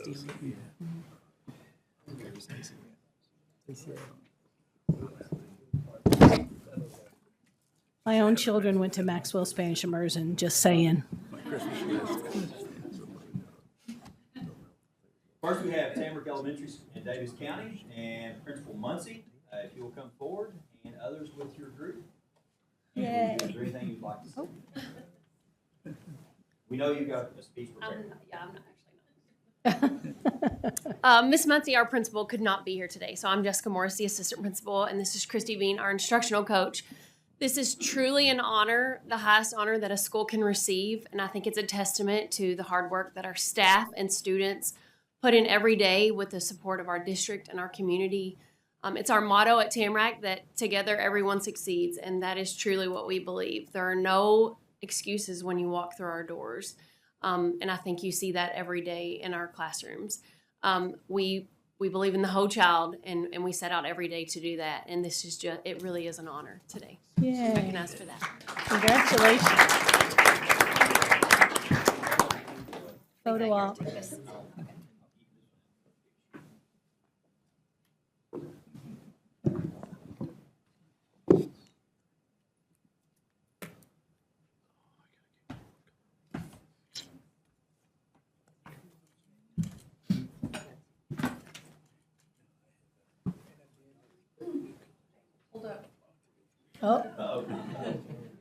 for their school. Got it. Group photo at the end. When we're finished, if we get all schools for a group photo. Our next one, thank you so much, Graves County Central Elementary School. And I think I have Principal Cornwell. Yes.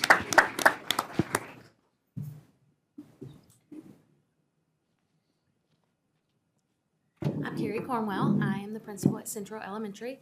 This is Miss Stephanie Wheeler. She's our assistant principal. And this is Miss Dina Green. She is one of the teachers there. Our building has been around for 21 years, and she's one of the original Aw. teachers. We have 4 still in the building that have been there the entire time. So that was one of the reasons she got to join us.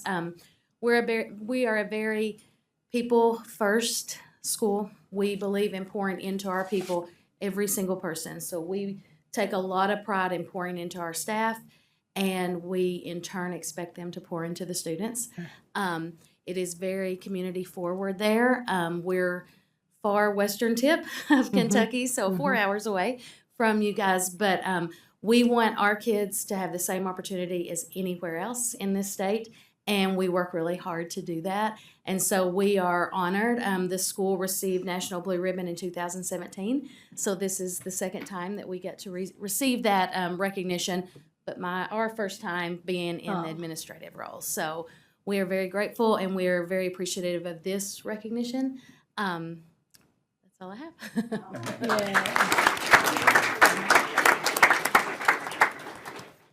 Are your school colors UK blue? Yes. Nice.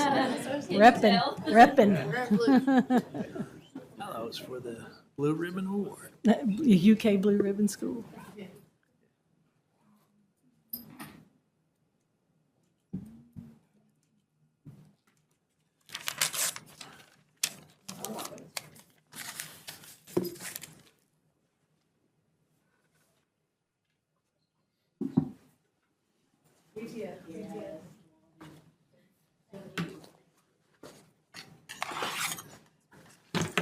I think we have Principal Spotswood with the Maxwell Emergency Spanish Elementary. Yay.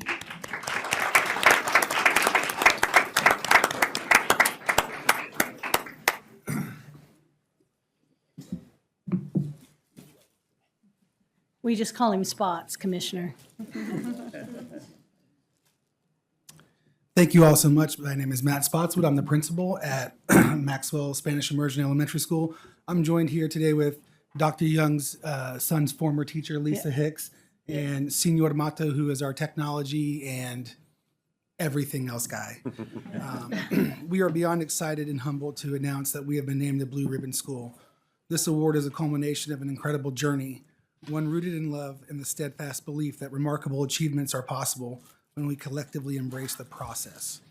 This process involves seeing the absolute best in our dedicated staff and students, and then empowering them to manifest that potential. This is truly a community award, and the credit belongs to the entire Maxwell community. Our school slogan, Juntos Brillamos, which means together we shine, perfectly embodies the spirit of this honor. In the educational world, we speak a lot about collective efficacy as one of the primary drivers of student success, and it is moving to see that principle realized in front of us. While we'll take a moment to celebrate this accomplishment and to receive this well-deserved award for our hard work, we look forward to immediately returning to our mission. And one of the things that makes Maxwell special is that we will find joy in the struggle as we strive for excellence.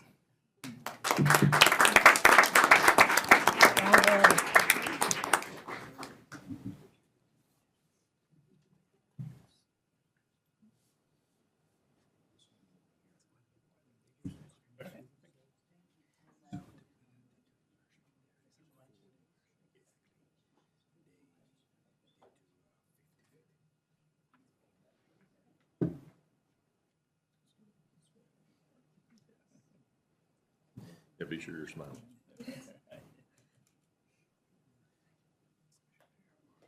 Felicitaciones.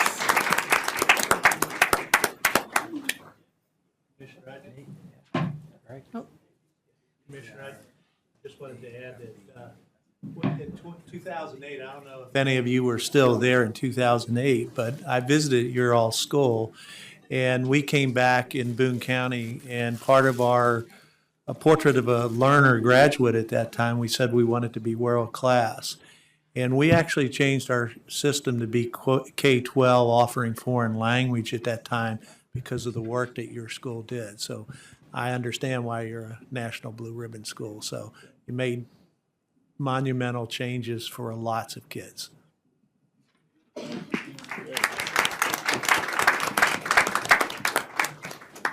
And I think we have Principal Price with Meadowthorpe Elementary School. Yay.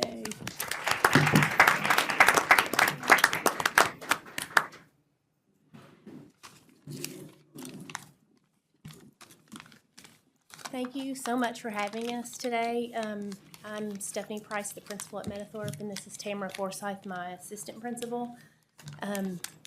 It's been a long 10-year journey at Meadowthorpe, and I'm so grateful to my staff, to my families, to the children at Meadowthorpe who work hard every single day.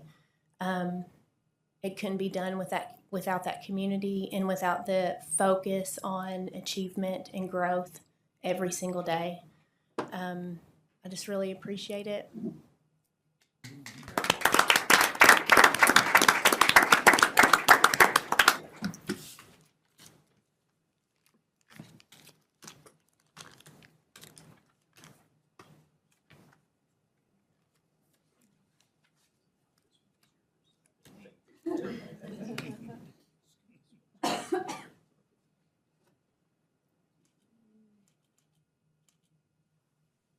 I think we want one group picture, so if we have all folks and their staff, you can come up, please. Here, we're gonna try to do it right here. Yes, bring your flags, please. Sure. And we'll have one person have the proclamation, that will come around, we'll come around here.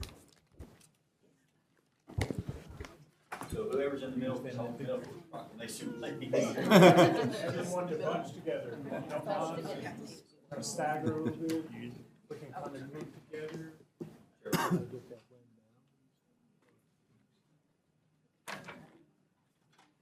If you don't mind, yeah, if you can stagger behind your principal there, taller.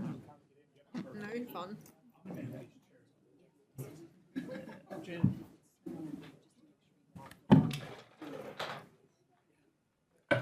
Come over here.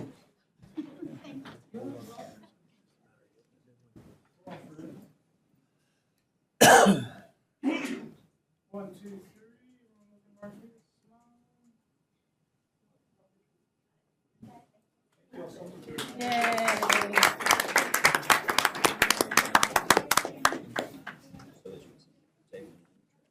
Congratulations. Sorry. Getting a picture made with Wendell Ford one time, and then it's like the reporter saying, take a picture. He looked at me, he said, that's probably the first one. Okay. Not going to get as much attention. It's a good picture. That is so exciting. I have to tell you, I feel as though we've been given quite a gift with the opportunity to recognize representatives from these blue ribbon schools. It inspires us to stay at it and do the work to support your continued efforts on behalf of all of our students. Board members, I thank you indeed for a very, very productive meeting. Look forward to seeing you in the new year. I would now entertain a motion to adjourn. Make that motion. Second. All right. Second.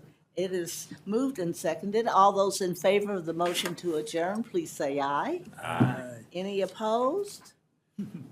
Good. We are adjourned. Happy holidays to everybody.